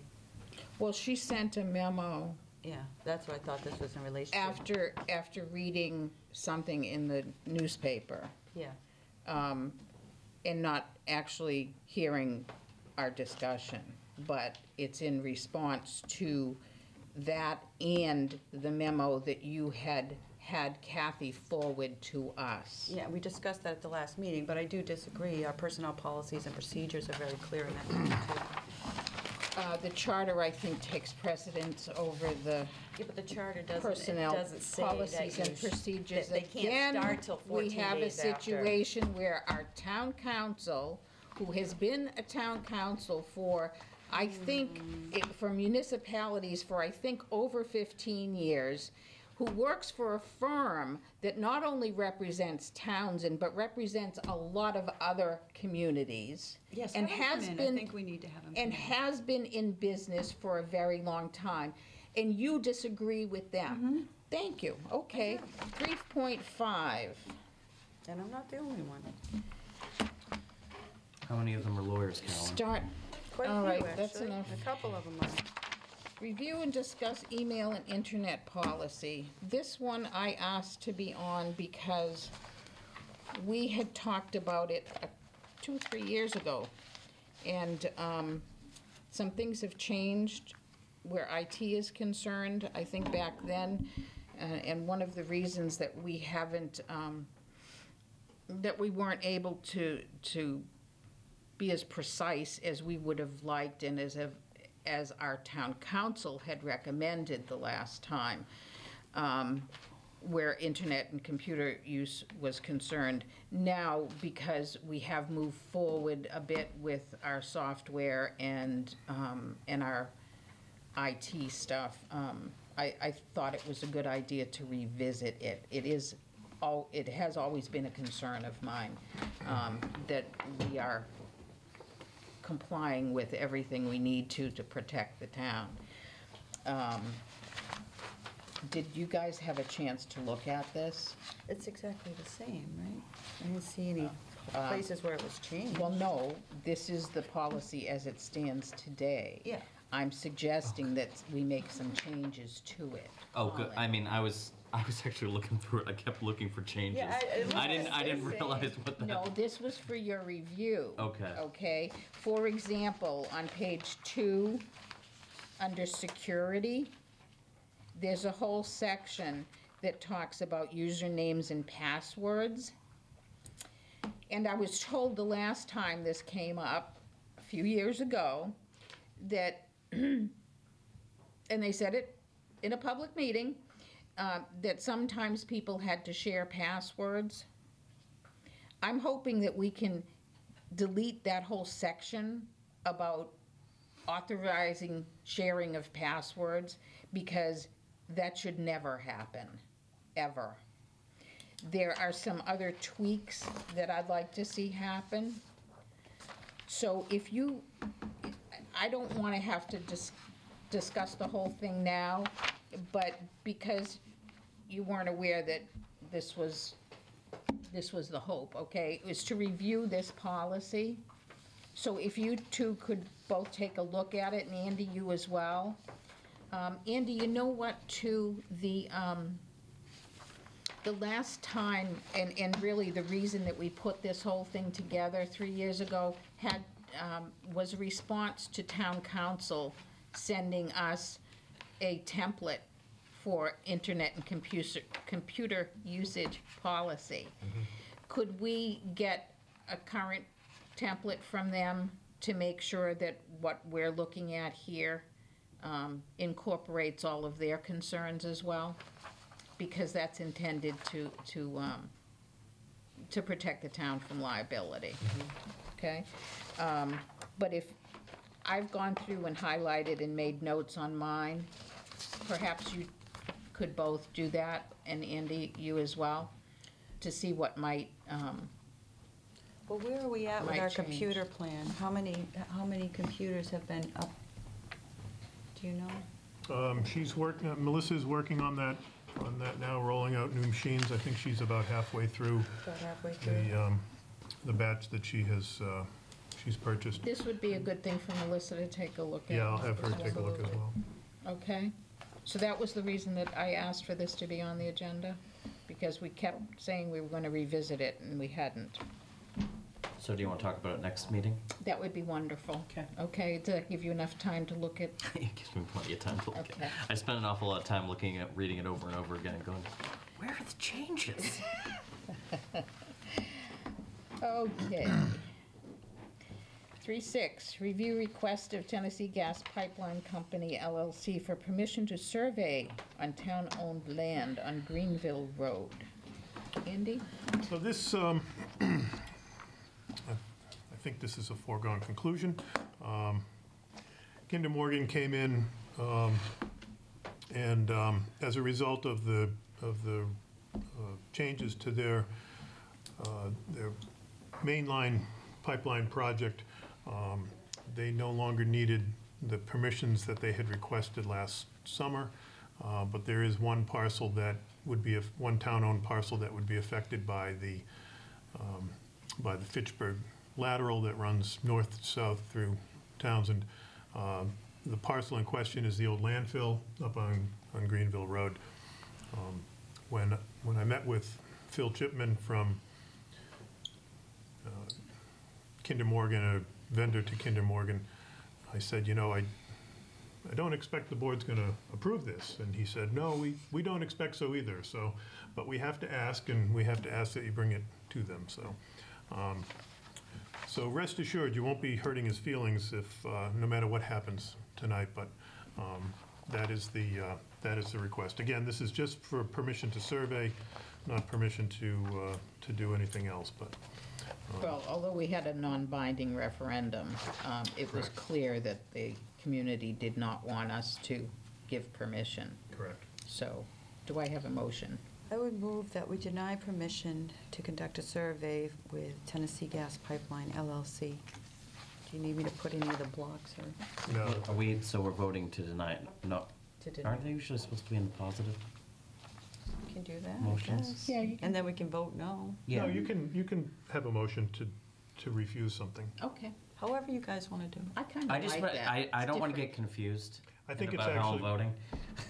I think it's actually clearer if you say vote to deny. Yeah, And we rather than say fail to yes approve. if we want to deny. Correct. Yeah. Good. Okay, Second. been moved and seconded to deny permission to survey. All those in favor of denying permission? Aye. Aye. Unanimous. I almost got confused there. 3.7, review request from Council on Aging Director Karen Canfield Moore to accept a grant in the amount of $10,000 from the Neshoba Valley Community Healthcare Fund Advisory Committee, Community Foundation of North Central Massachusetts, and Greater Lowell Community Foundation, with funds being used to implement the Body in Motion Fund. Andy? Not much to add. Karen put this grant application in for a new program that she wants to start. It's the same funding sources that we approved last meeting for the chief for CPR machine. So good things happening. So great that she's able to scrounge up some funds. Do I have a motion? So, Madam Chair, I would move that we accept the grant in the amount of $10,000 from Neshoba Valley Community Healthcare Fund Advisory Committee, Community Foundation of North Central Massachusetts, and Greater Lowell Community Foundation, with funds to be implemented in the Body in Motion Fund. Second. Moved and seconded. Any other discussion? All those in favor? Aye. 3.8, discuss Department of Revenue Analytics comparing statistics for Townsend and comparable communities. I asked this to be on the agenda because we had talked, or it had been brought up at one of our last meetings. I don't know if it was last meeting or the meeting before. Two things, that our population was decreasing. The population, according to the town clerk today, and that was dated the 10th. Was that the 10th? I'm sorry, that was last month. 219. Population 8796.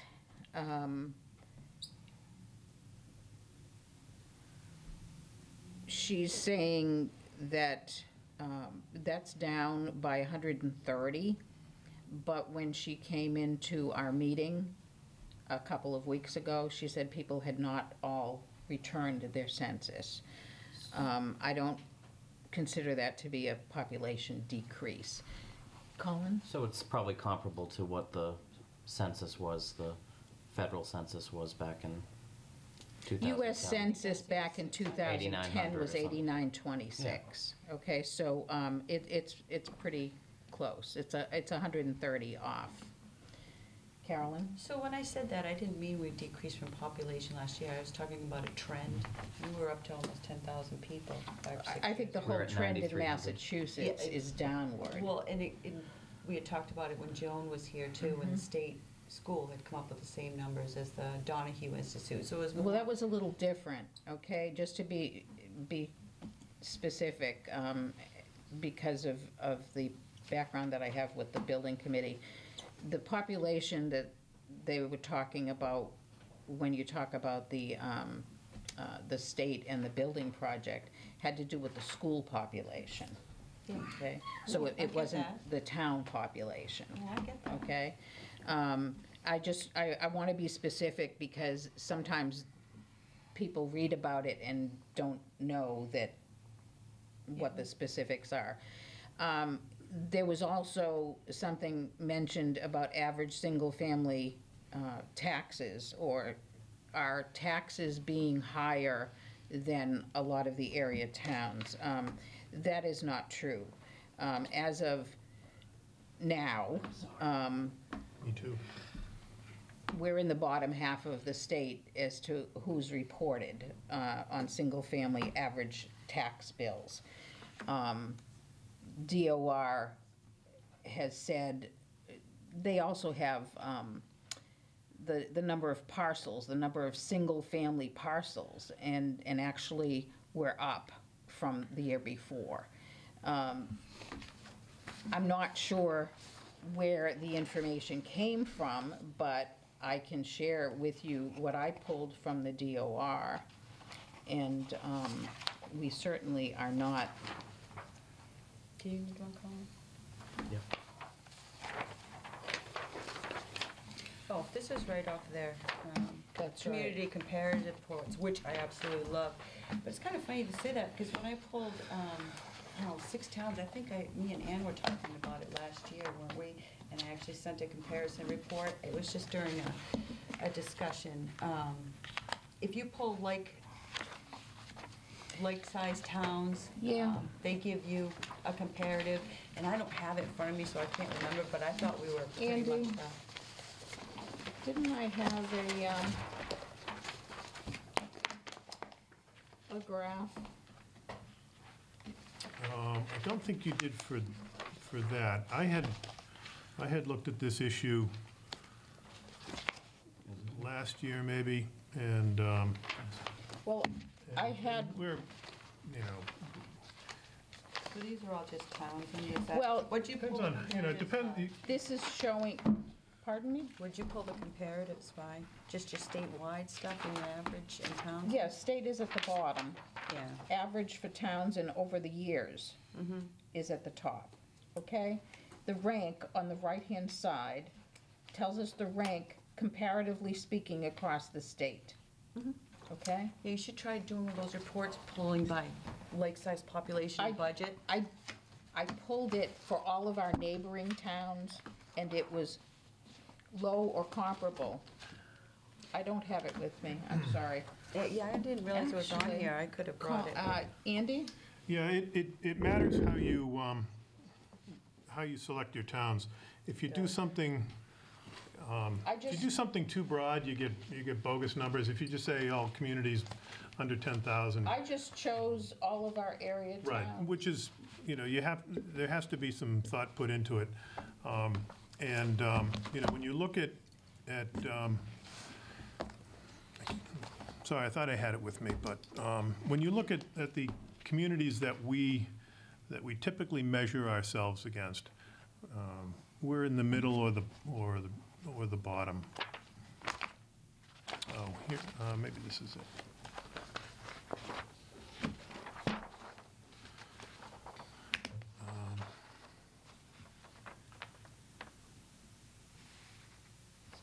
Yes. Right, so I had looked at this, I guess, last year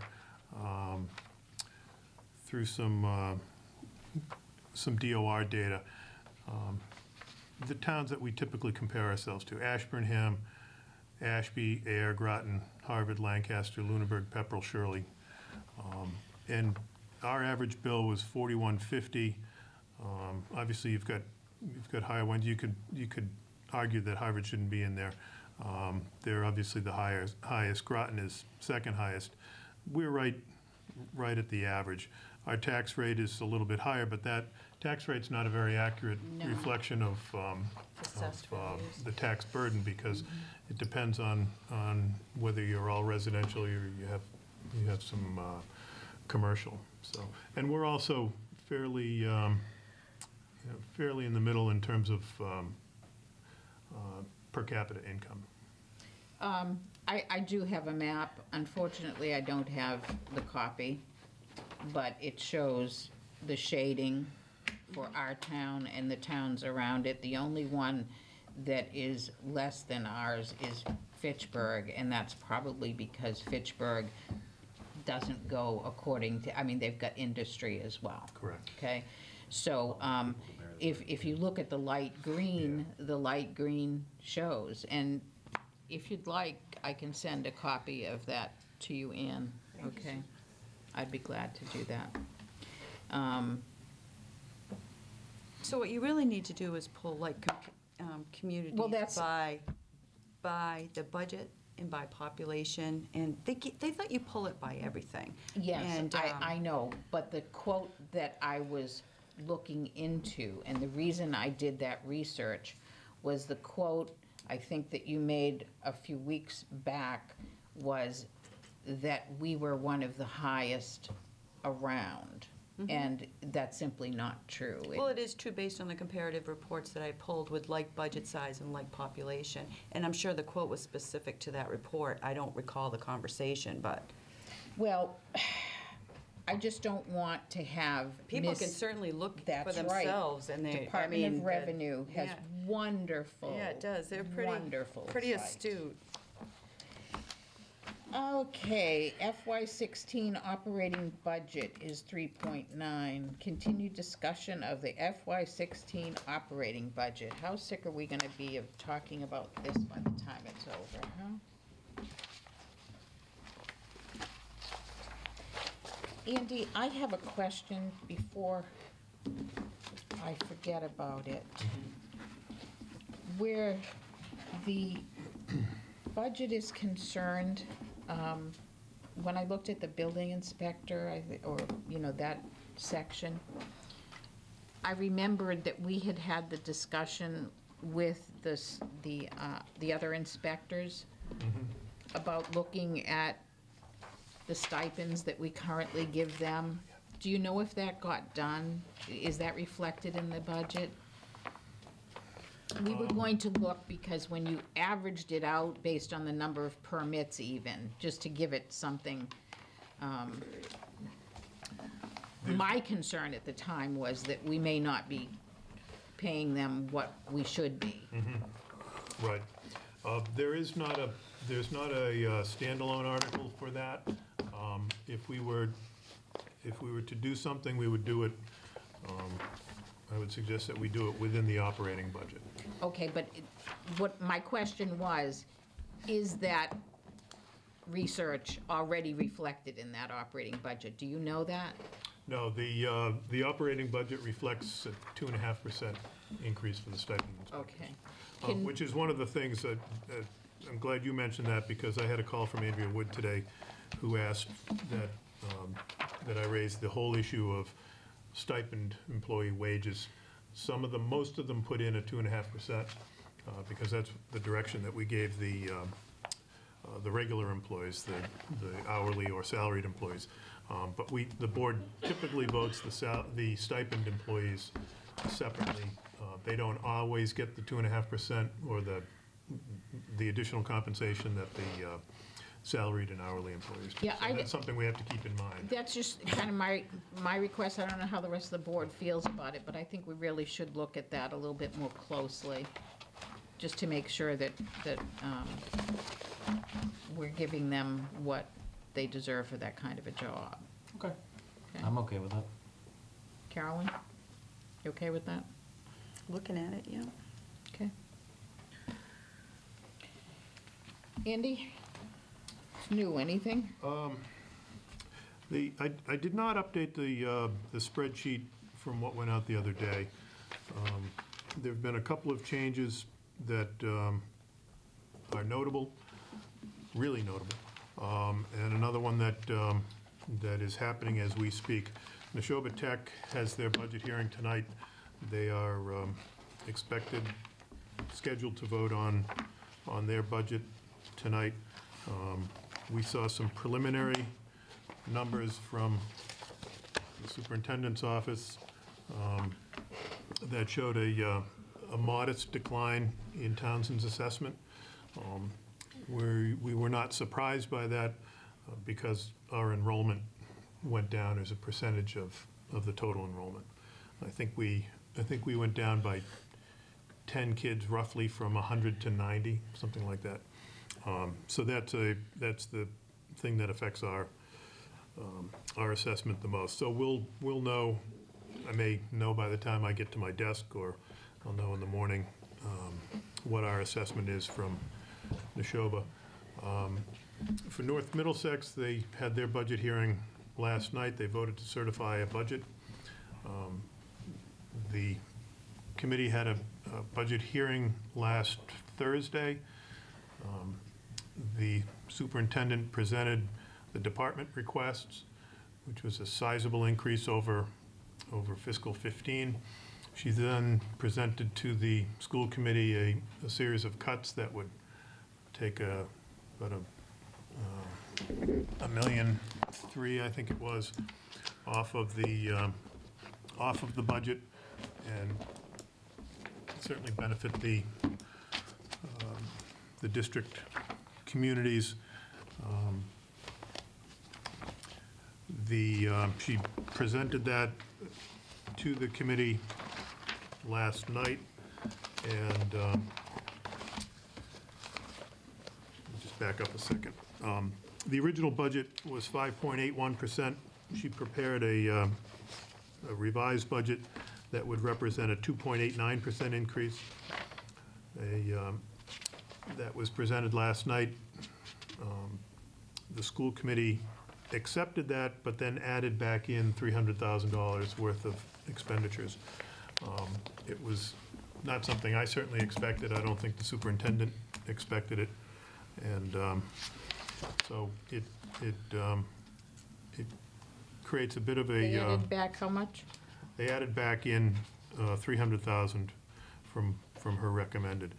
What percentage increase would that be? I'm sorry, so Nope, that's, what percentage That would, increase? I think that'll bring it back to like a 4% increase overall. Because that's what you had budgeted as a Well, we kind had budgeted a 4% increase to our assessment, Yeah, which is different from a 4% increase to the budget doesn't necessarily mean a 4% increase in our assessment. what's it because mean of- to our assessment? Well, so, It's 9%.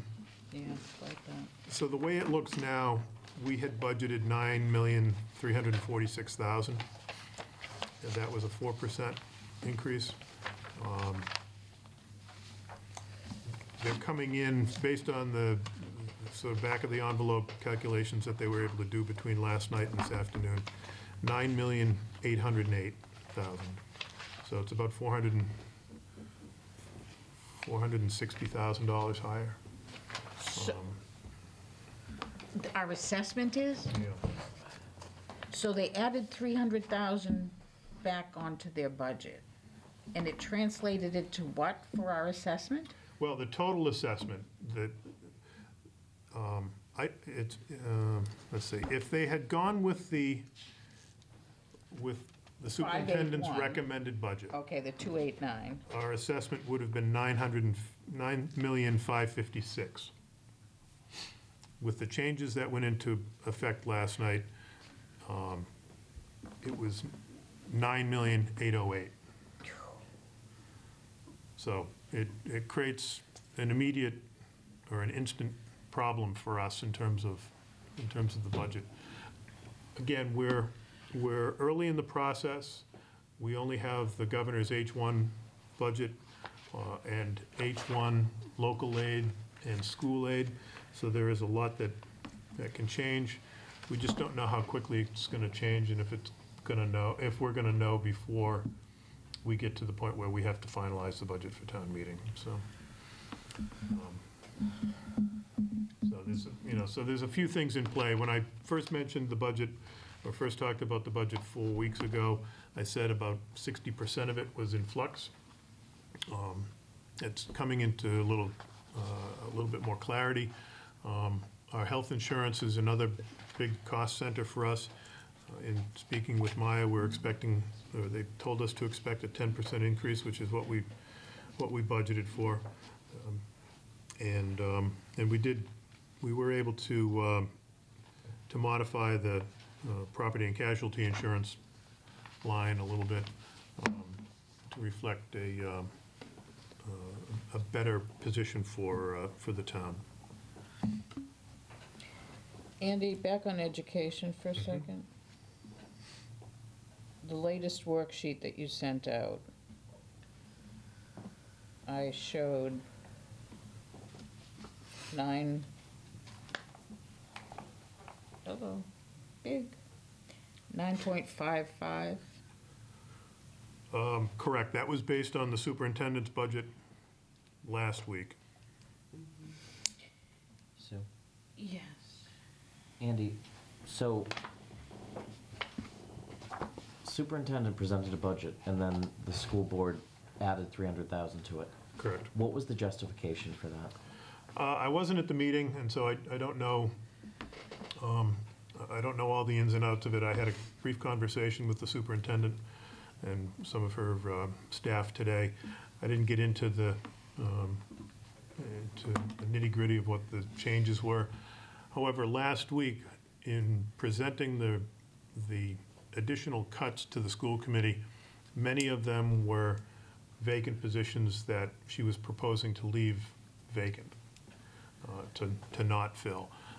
I can only assume that they decided that they needed some of those, but again, because I wasn't there, I can't speak definitively on that. Okay, I'll call and talk to her tomorrow.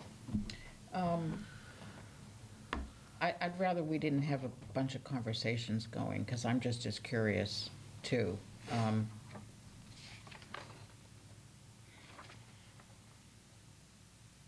I mean, if Andy's I mean, gonna call tomorrow and find out the There's- answers, then that's there's- fine. Yeah, there's a part of me that really would like to make sure that we go to the next school committee meeting to understand Unfortunately for me, a lot of times they're on a conflicting night. what they're usually on a Monday. Right.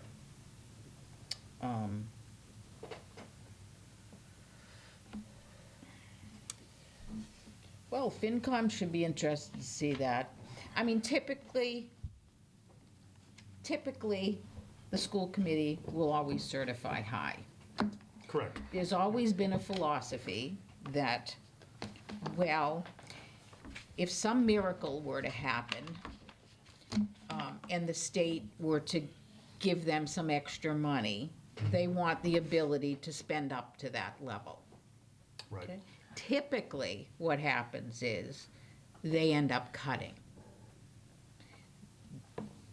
My guess and my hope is that they simply added that in to give them a cushion in case something wonderful happens. Right. Do I expect that miracle is going to happen? No, I don't think so. Not with a new governor, and I just don't think that's going to happen. But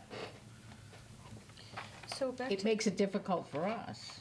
I mean, it makes it very difficult for us, because where's that leave us in terms of the total budget?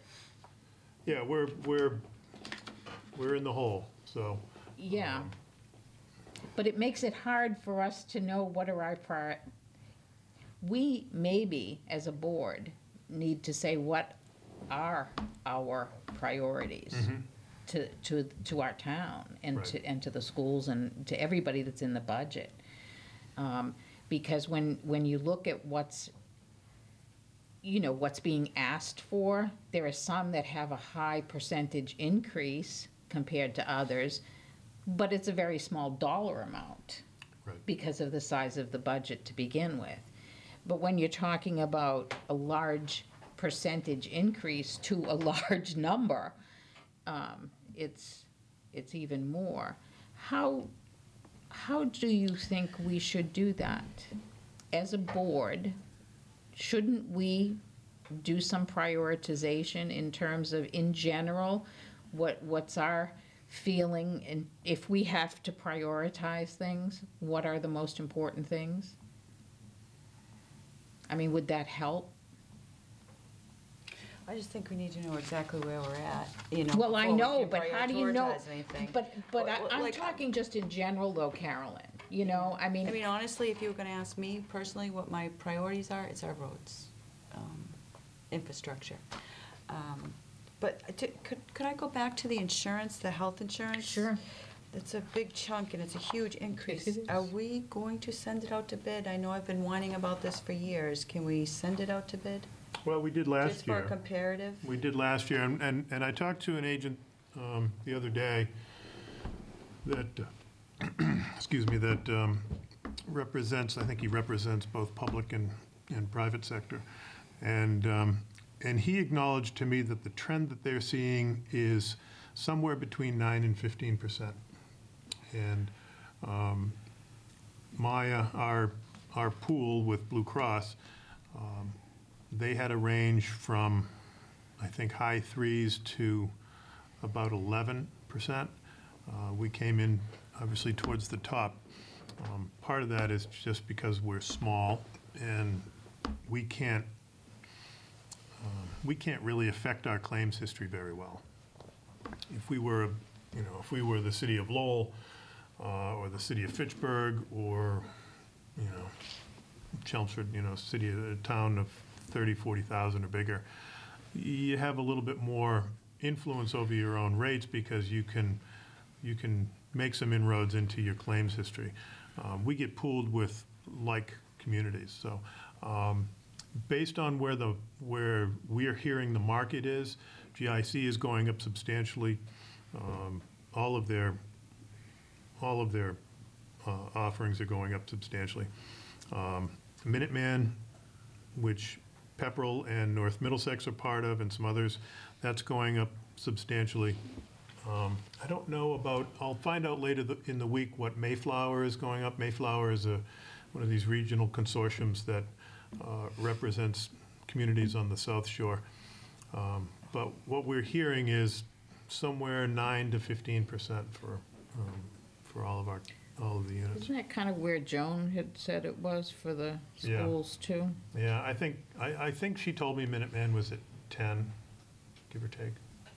So we sent it out to bid last year, because I never saw those, I don't remember seeing those results. Did we just do it with other public-funded, public insurance companies like collaborations, or did we go with private too? No, we went directly to, Tufts and Fallon. So you kind of did a direct quote? I forget if there was a fourth one. One was non-responsive. I think Fallon was non-responsive. They just didn't want to quote. And I think we went directly to Blue Cross, and they didn't quote. Yeah, they won't do it when they have a deal with Maya there, Right. they can't. Which is typical, the same Yeah. thing with property. and Well, see, casualty. our dental carrier, we belong to a broker, and the last time we sent it out, years ago, they actually do all the preparation work, and they pool it with all the UMass hospitals, so there's a wide range of claim ratios there. One of the problems with doing with public insurers, I think, is that where municipal employees are aging and not necessarily always the healthiest, so I don't know if you want to look at, there's no work involved, you give them a health insurance census and they will send it out. It would be interesting to see if we're pooled in with the younger people, if it would help us at all. Andy, I have a question. I just don't know the answer to this. I know that where our unions are concerned, that's part of the union contract, for what we supply, what we pay for healthcare. For our town employees, we're paying what percentage? We pay 85%, the employees pay 15%. Maybe it's just me, but I think that's an extremely high percentage for the town to be paying. It's a rich contribution, and it's... It's an extremely rich contribution when you look at what business gives you. Right. The average in the public sector in Massachusetts, depends on who you talk to, but most people say 70-30, 75-25. So we're on the richer side of that. Any changes that we wanted to make in that regard, we would have to bargain with the unions. So it's not, we tried the last go around, we tried 2 years ago when we were talking about retiree health insurance. We tried to trade retiree health insurance for lower premium, or changed premium splits for actives, and frankly didn't get any interest out of the employee groups. Okay. We would have to renegotiate with the unions. What about our non-unions, non-contract? According to the personnel policies, that would have to be approved by a majority of all of the elected boards and committees. So it's an extraordinarily cumbersome process that we would have to go through. You'd have to have all the elected boards sign off. Do we still have a premium insurance plan? That's the one that you can't really change, right? We have Blue Care, HMO Red, and PPO. PPO, Yeah. and that's the one that you're not allowed to change the percentages on between union and non-union, but you can change them on HMO, right? What if we were only to offer an HMO? You have to offer a PPO as well. Yeah. You have to offer what they call an indemnity So plan. what ends up happening is your employees will move to the PPO, and that's unless you have union and regular the same. I mean, at this point, I look at that and I say, this is a bit much, because if you try to prioritize where you want to spend your money, and all of it's you know, a portion of it's getting sucked up into insurance, and we're paying a pretty rich percentage. Yep. Well, There are other things in the budget that people ask for and would like that are going to insurance instead. correct. And it's a, So it kind of pits employee benefits against running the town. right, and if you look at, you did another chart, you did this pie chart of the budget expenditures, and insurances are 11%. And so that's, you know, that's Of a, our entire budget. yeah. So that's, you know, it's a big chunk. It's not, it's 2/3 of what public safety is as a comparison, so. How does that compare with other communities? You can pull those, did you guys look at that? Oh, that's not where I pulled, I just used our budget to do Oh. that. Yeah, be interesting to see what the Andy? percentage of budget is for other towns. Yeah, more than likely, we're low because of the retiree health insurance Yeah, that's what I item. thought. You know, if you really looked at total compensation, we probably wouldn't fare that well, because of the, because there is a value to retirement, retiree health insurance. Yeah, that's why we kind of have a higher percentage too, because we don't have the retiree. That's an optimistic way of looking at it. One tries.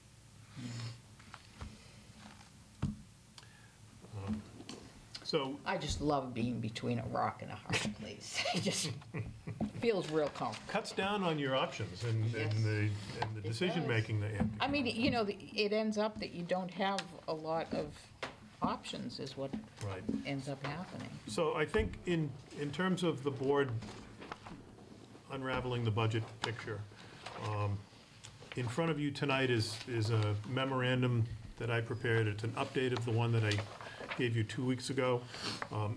It does not include the updated schools info.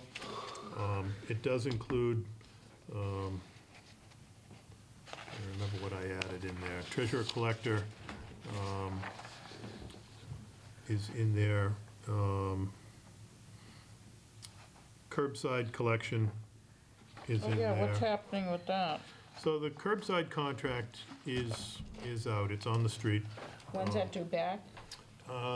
End of the month, I want to say the 30th, due back to the Board of Health. And we'll see from there. There's, we talked about the curbside request for proposals a few weeks ago. There's the basic request for services, and then there's another menu of additional services that the Board of Health has identified as things that they would like to have, or like at least to be able to consider.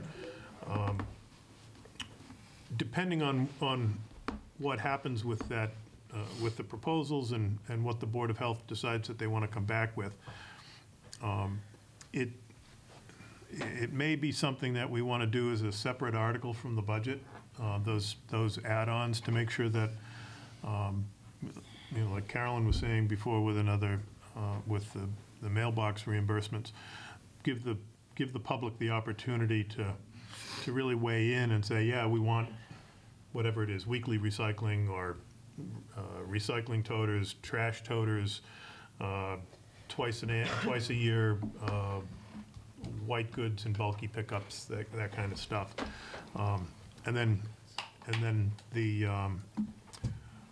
so then there'd be the base budget amount in the operating budget, and that would be the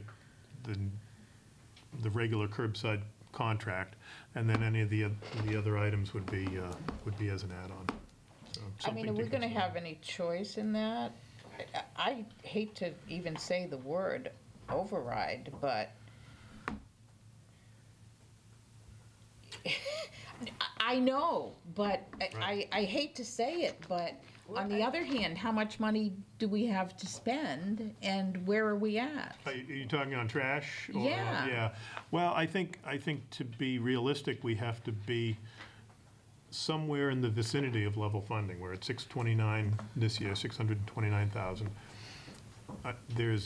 There might be some Level uptick. funding or level service? Well, I think we want to provide level service, assuming we can do so at roughly the same funding that we're doing. I think when you start to add in things like weekly collection of recyclables and toters and things like that, that really deserves to be taken separately. I agree. So that we can really understand the impact. I don't get the sense that we'll need an override for level service on curbside. But if we wanted to go in the direction of some of those other menu items, we might be looking at that as a way to fund. I think we're gonna have a lot of tough choices coming up, and I just don't see an override. I don't either, but, No. but, I mean, the reality is, you're gonna have a lot of tough choices, and if someone thinks that that's worth doing, then, you know. To turn the Great Hall into a boarding house. Probably wouldn't get us much either. Okay, any other questions on budget at this point? Well, budget, no, but the revenue projections that Okay, you all we'll did for us? get to that one. I did have, Andy, when you do get updates, could you make sure that you email those to us? Yes. So that, because I have this little worksheet thing going. And I want to be able to plug them in. Okay, revenues, Andy. Not much has changed with revenues. We talked about this at the last meeting. We did, the working group did get together last week and finalize some of the numbers. So on the spreadsheet that's in the packet, the lightly shaded column in the middle of the page, the fiscal 16 projected is what we're going Andy, by. did they get this? Yes. Yeah. Oh, yeah, do you want to talk off of that one? Well, other than the projections going forward. Yeah. Colin, would you take over for a minute, please? Yeah. Thank you.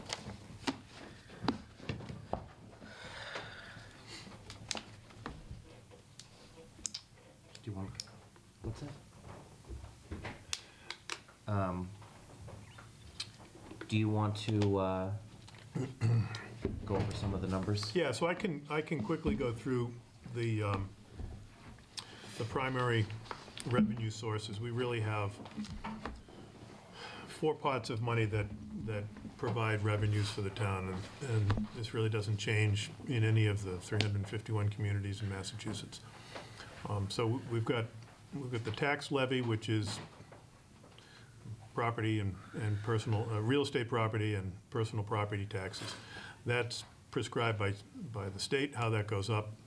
Proposition 2.5 says that you can go up by 2.5%, and you can add in any new growth that you have, that you project during the course of the year. So when you take 2.5%, or when you take last year's levy, it was $14,516,000.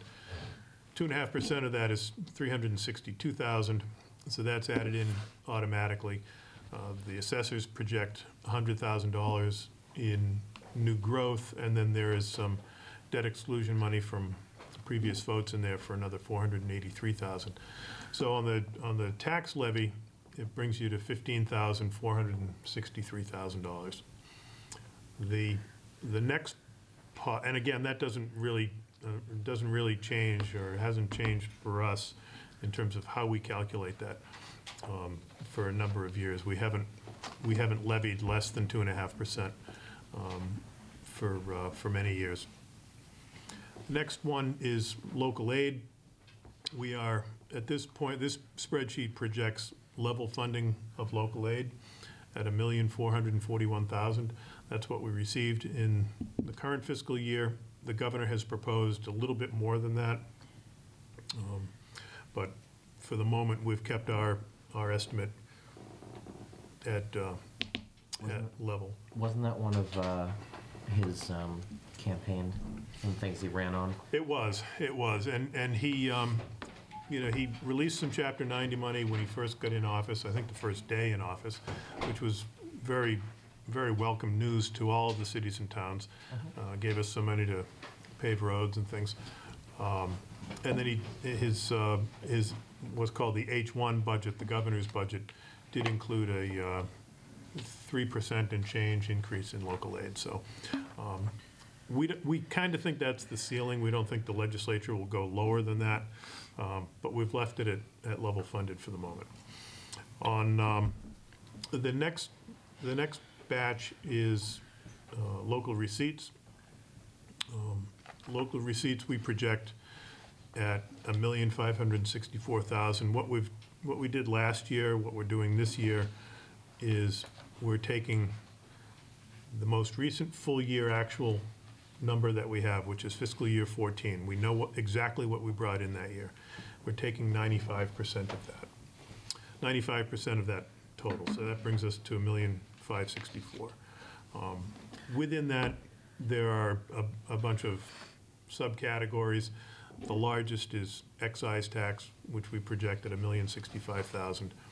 And the other ones are smaller, tend to be a little bit more variable, but really when you look at it over time, it all sort of shakes out to a pretty reasonable number to go at 95% of the total.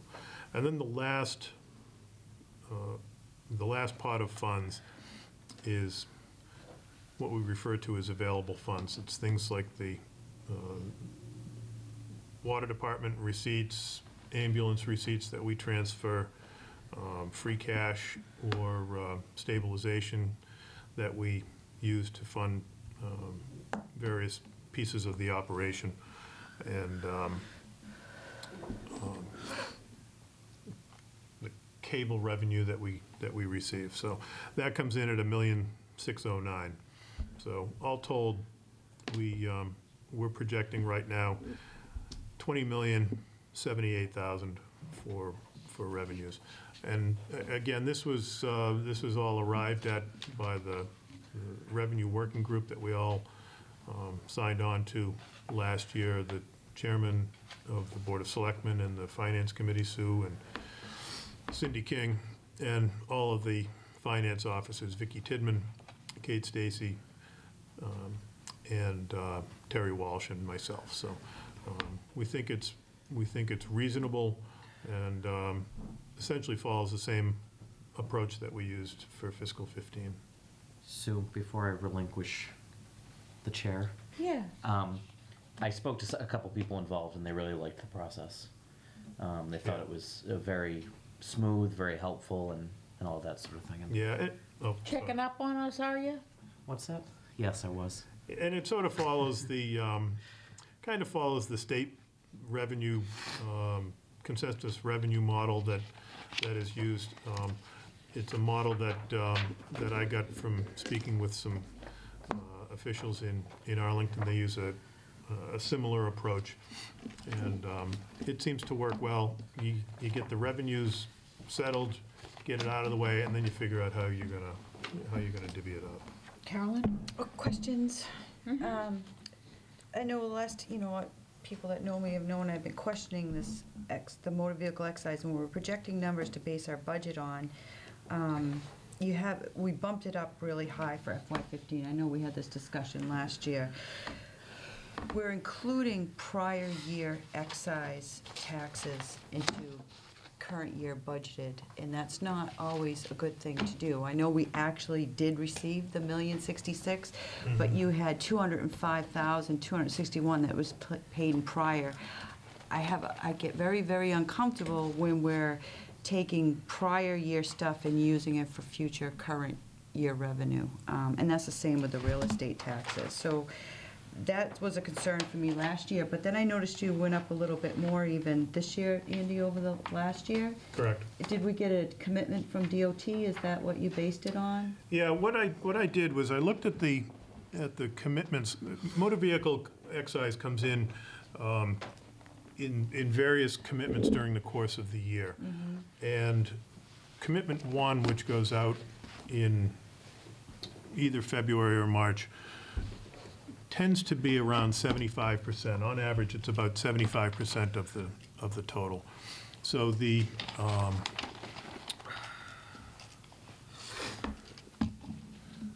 so commitment one, let me just get through my notes.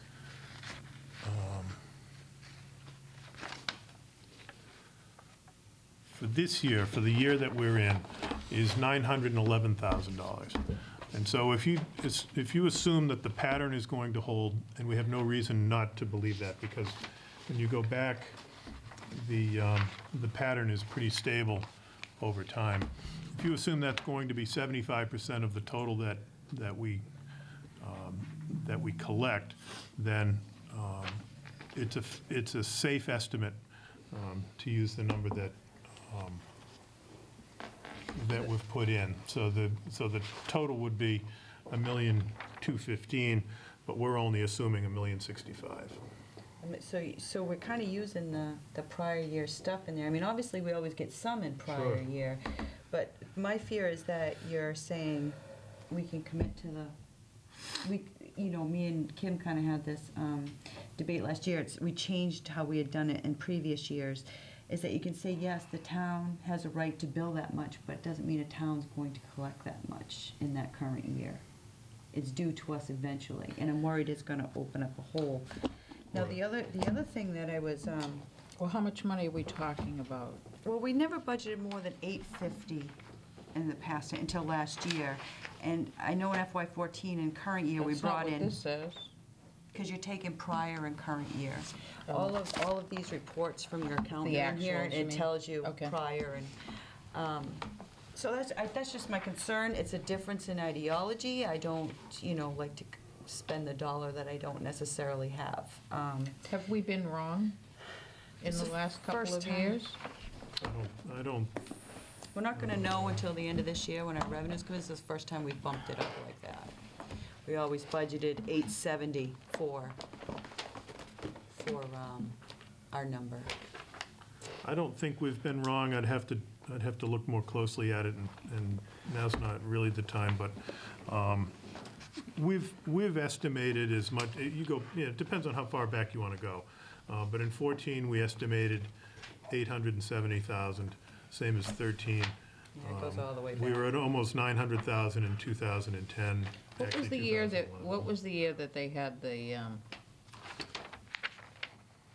trade in a wreck or whatever? Oh, Cash for Clunkers? 8 or something like that. That was that was the summer, and I looked it up recently because I thought that might skew the numbers. That's And it what was I only was it was wondering. only a 2-month program, Yeah, but it was July and August of '09, so that would have been Oh, okay. fiscal. I said, oh, wait. That would have been fiscal 2010. So in '09, we took in $1,000,004. In '10, we took in 923. So we did see a drop, and then it dropped a little bit in '11, and has been climbing steadily since then. So there was it probably kept the decline in excise from being as steep as it otherwise would have been, but it's hard to quantify what the effect was. So, my fear on that one. The other thing, too, I wanted to ask is, what would you suggest it be then? see, for budgeting purposes, we've never used over 870, and we've never collected more than 850, I'm rounding off, in current year. But we always have some in prior year, but we don't know So what you're that saying prior- that would be a cushion? Yes, that would be part of your free cash, or unless you can't, you know what I mean? It kind of scares me to say we're gonna get the max that we've billed out. We're saying we can get, So if motor vehicle excise is currently projected for 16 at 1,065, should we just level it to the previous year? I would, at minimum, but you were talking about increasing our deficit, if that school. I'm not Understand worried that. about that part. You have to worry about that part afterward. So you could potentially have an upside then, Andy, right? Right, so what you'd end up with if you lowball on the revenue side, And I mean, that's 68% of our local receipts. correct. So it's a big hefty piece of it. number. It Yeah. is. So what happens if you lowball on that, you end up, say you go down to 1,020,000, you level with what we get this year, and we bring in the 2 million or so that we think, 2 million, what did I say it was? 1,215,000, then that difference becomes part of your free cash. So you get it, you're gonna get it, it's just a matter of, do you want to get it so that you can fund on your ongoing operations, your basic operations, or do you want to get it in October so that you can use it to Do pave roads in extra things. 2016? Yeah, That's always the crux of revenue projections is, do you want to, you don't want to try to budget to the nickel. right. Or, Right. estimate revenues to the nickel. You want to sort of build in a 5% cushion or something. On the other hand, there's another way to look at it, okay? If we really feel comfortable with the 1065, right? What you're doing by leaving it there is allowing that for operational expenses. Correct. Okay, what you're saying then is, we believe that that's a good number, and we're trying to make as much available from what we know is coming in to pay for ongoing services, versus putting it into free cash and then having it to spend on other kinds of things. Right. See, I'm sorry, I kind of take it. No, and I I hear understand, what you're totally. It's a saying. different ideology, to me, it scares me that we're saying we're gonna collect the max and we're gonna spend the max, because that's how we always end up getting in trouble in Townsend, we've always. Well, we haven't gotten in trouble before, Carolyn, not in the last few years, nuh-uh. I just don't know Just, yet. Andy? just to be clear, we're not assuming that we're going to collect all that we project. We expect that our motor vehicle is going to be around 1,215,000. And so we're building in, You already A built cushion. in a cushion. yeah. And the cushion is necessary because, like I said earlier, some of the other ones, things like interest income They're more and volatile. fees, they're more volatile on a smaller scale, though. Yeah, I remember us talking about that. Mm. If the 1065 already has a cushion in there from what we expect,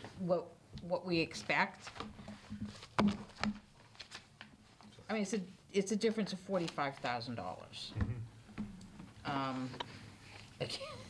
Against the school budget, really I might need it. isn't Yeah. an awful lot. Do you know what I'm saying? It's a stark I hate to say comparison. 45,000 isn't relative, but in a way, it's not. Right. Um,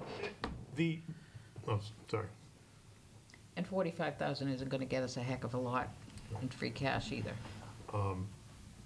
As the process goes forward, and again, we don't know how quickly the state is going to act on their budget.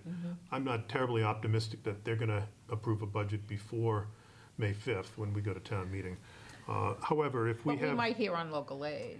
yeah, there may be a local aid resolution, and if there is, that would be great, no matter what it is, it would give us some certainty.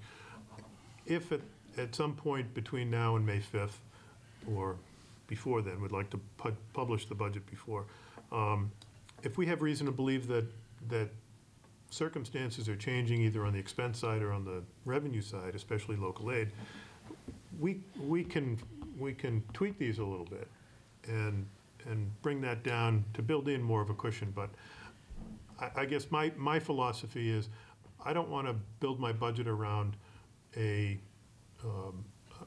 free cash, a future free cash number, I want to, the budget is really to fund our ongoing operations, not to fund, you know, reserves or you know. I mean, I agree. Then we're gonna have to I rethink agree. our snow and ice, because that's why we go into a deficit. Can I ask another question, though? We're backing out capital stabilization. You have the FY15 projected, that's a $200,000 school roof and the $73,000 fire truck. I'm not sure what else that represents, the 398, I think maybe the borrowing, I'm not sure. But what are you backing 375 out in FY16 for? Because I think we only have one payment left. We've got the final payment on the Spalding roof. Yeah, that should be 30,000, I think, next year. Spalding is 100 or thereabouts. I have 36,917.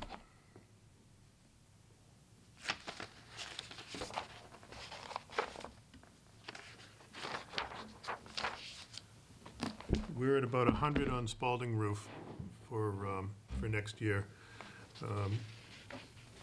I'm talking with Nancy Haynes over at the school department, and that number came from her. It's actually 97, just under 98,000, but we've rounded it up. Hawthorne Brook Septic, she advised that we budget 50,000 for that. We've got the 75 for the fire truck. We're budgeting 130 for the capital borrowing and 20 for the borrowing for the road improvements.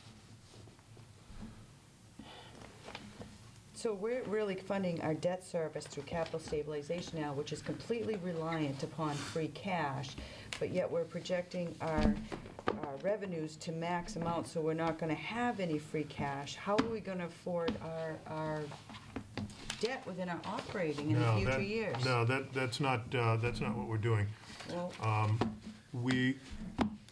We've been more aggressive on the revenue side over the last several years. couple years, yeah. Yep, and that has not happened in a vacuum. That's happened in concert with the finance officers, the board, and the finance committee. We're funding a portion of our debt service out of the capital stabilization. But if you think back to when the Spalding roof was done, we set that up and we started putting aside money. We were putting $400,000 a year into capital stabilization. 200 for capital items, 200 for the roof. We've been doing that. We did that again. We did 200 in the fall. We have shifted the fire truck last year. We shifted to capital, but it's the rest of our debt is coming out of the general fund. Well, I'm just, from going forward on, I understand what you're saying. It's a matter of ideology. If we want to fund future debt service payments out of capital for whatever we buy in the future, whether it's just the payments on the truck or even additional, that's fine, but we can't limit our free cash so we don't have the available funds to transfer it in there. Because if we don't get a free cash number, we're not going to be able to afford the debt service that we're pulling out of capital stabilization now, because there's no room for it in the operating budget. Well, I don't want to I don't want us to get caught in the Chicken Little kind of thing either. This is what's concerning me, is that we're bumping up all our revenues to the max amount being able to come in. But like Andy said, when we talked about these, they're not bumped up to the max. That's right. They're very conservative. Oh, I disagree with that. I know you said the commitment is going to allow you to bring in 1.2 million on excise, correct? I mean, I haven't seen that commitment, so I'm certainly not going to argue that point.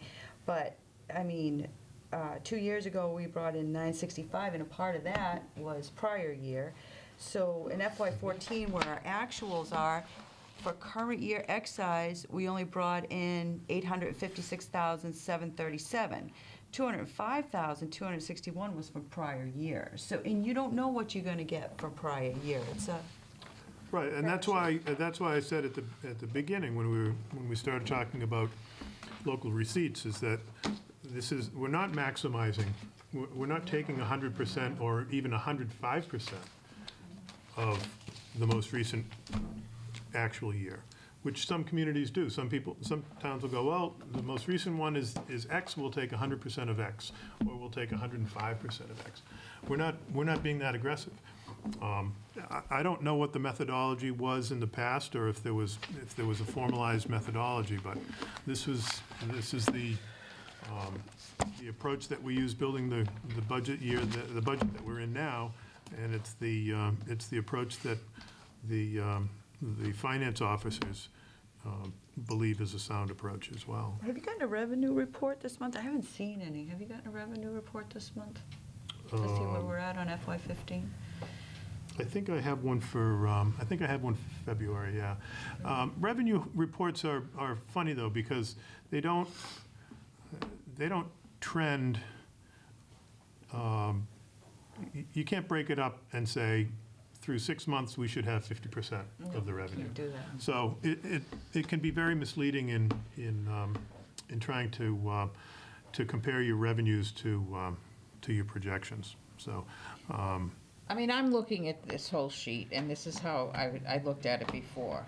We talked through, are these conservative numbers? What are they based on? How do we feel about that, just from a logic perspective as well? Okay, especially when I look at motor vehicle excise and think, well, the majority of that has got to be new car purchases, and I haven't seen the dealers doing anything differently other than offering a really good percentage and no money down and all of that to encourage that to stay the same. But that it was still a conservative estimate, and that being almost 70% of our local funds, of our funds here, it doesn't leave an awful lot of room, and the others are very conservative, extremely conservative, and most of them level funded. And then when I look at, well, this year we did okay.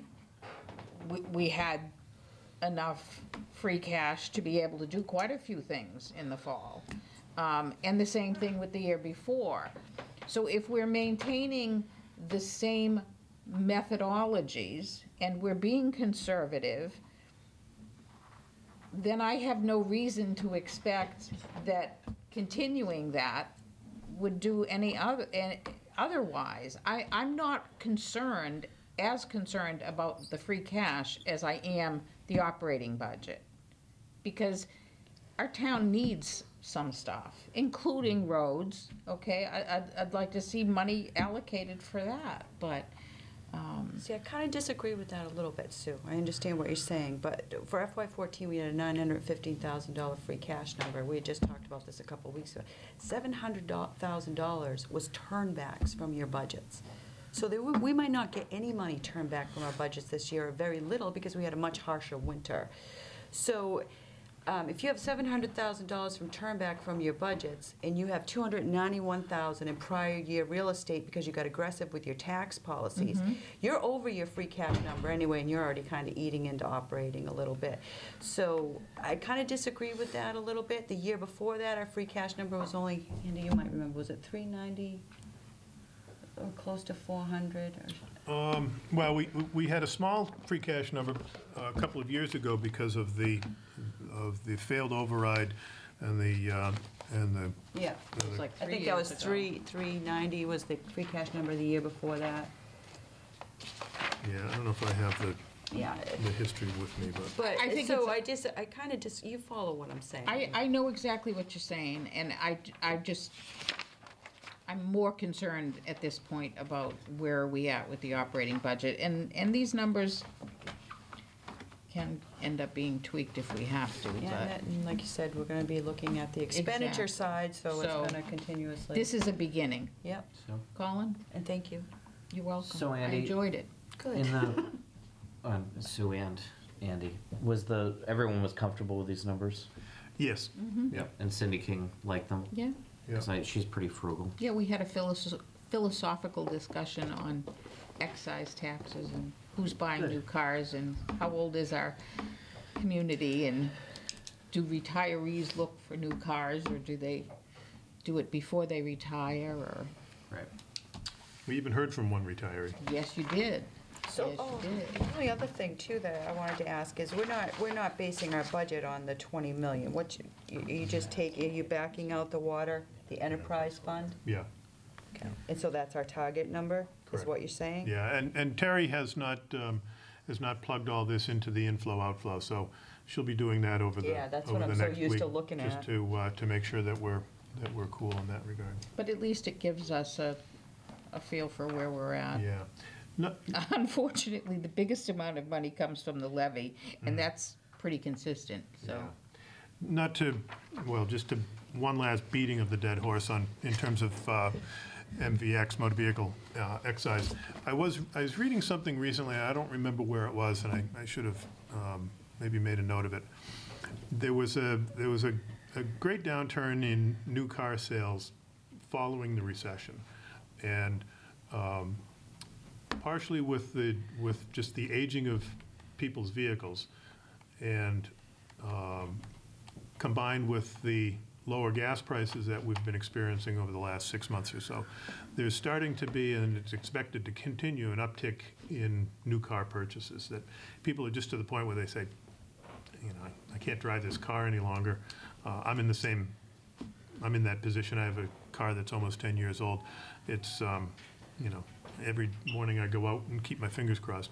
But there's a lot of people in that position. So there's an expectation that there's going to be an uptick in new car sales, and what that obviously means is an uptick in MVX. So that bodes well for us as well. We're not counting on that. We're not. That's why we didn't build So in that's an upside, something bigger. But hopefully. that's an additional potential cushion that's out there. You like our little packet? Do? Mm-hmm. Nice. I like the cover sheet best. Do you? This one was most telling to me. The last page, where it shows the local revenue and where it comes from. Word for those excise This one? taxes, yeah. Yeah. Word for the excise taxes. Oh, Sue, can I throw in one more thing Buying about? those new cars. Can I throw in one more thing about revenues? And this is just kind of the gripe with no light at the end of the tunnel. When you look back at our local aid numbers over the last 10 years, obviously, understandably, the state had to cut back on our local aid in the last decade because of the recession. But our local aid is about 500,000 lower than what it was in fiscal 2008. So I said it last year, I think I said it the year before. We could do a heck of a lot with another $500,000 in local aid. I don't expect that it's coming this year, but it's, as I said last year, Townsend doesn't have so much of a spending problem as it has a revenue problem, and that's a big component of it, so. I disagree, I think we got both. You believe they're both problems? Oh, okay. Colin? Nope. Okay. I'm good. Okay, 3.10,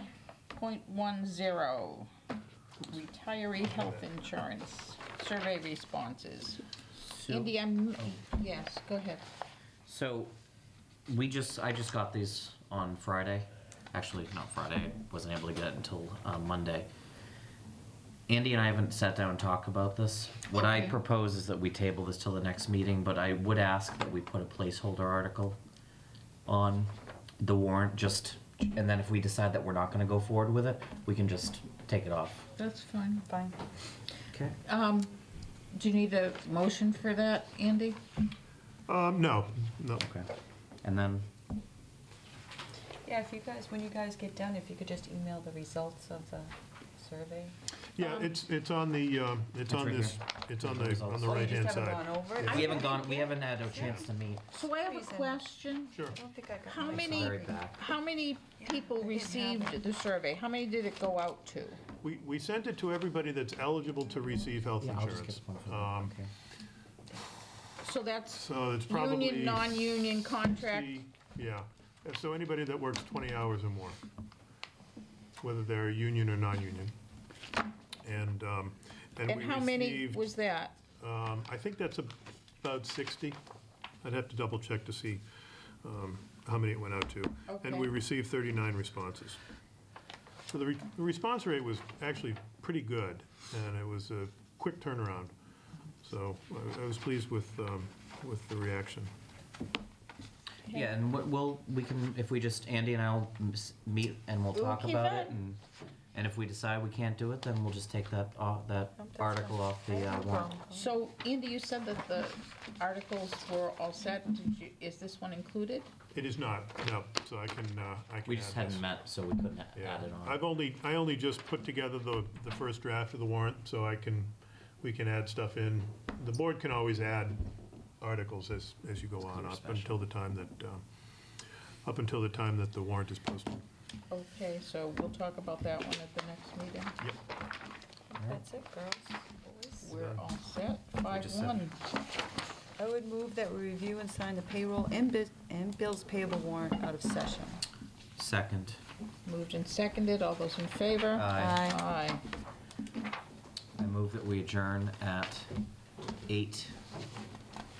It's actually, yeah, second. All those in favor? Aye. Aye. I didn't realize the clock hadn't been changed. I'm like, wow, I'm like- really out early. It's still 8:44. We done. Good night, Seemed folks. like a much longer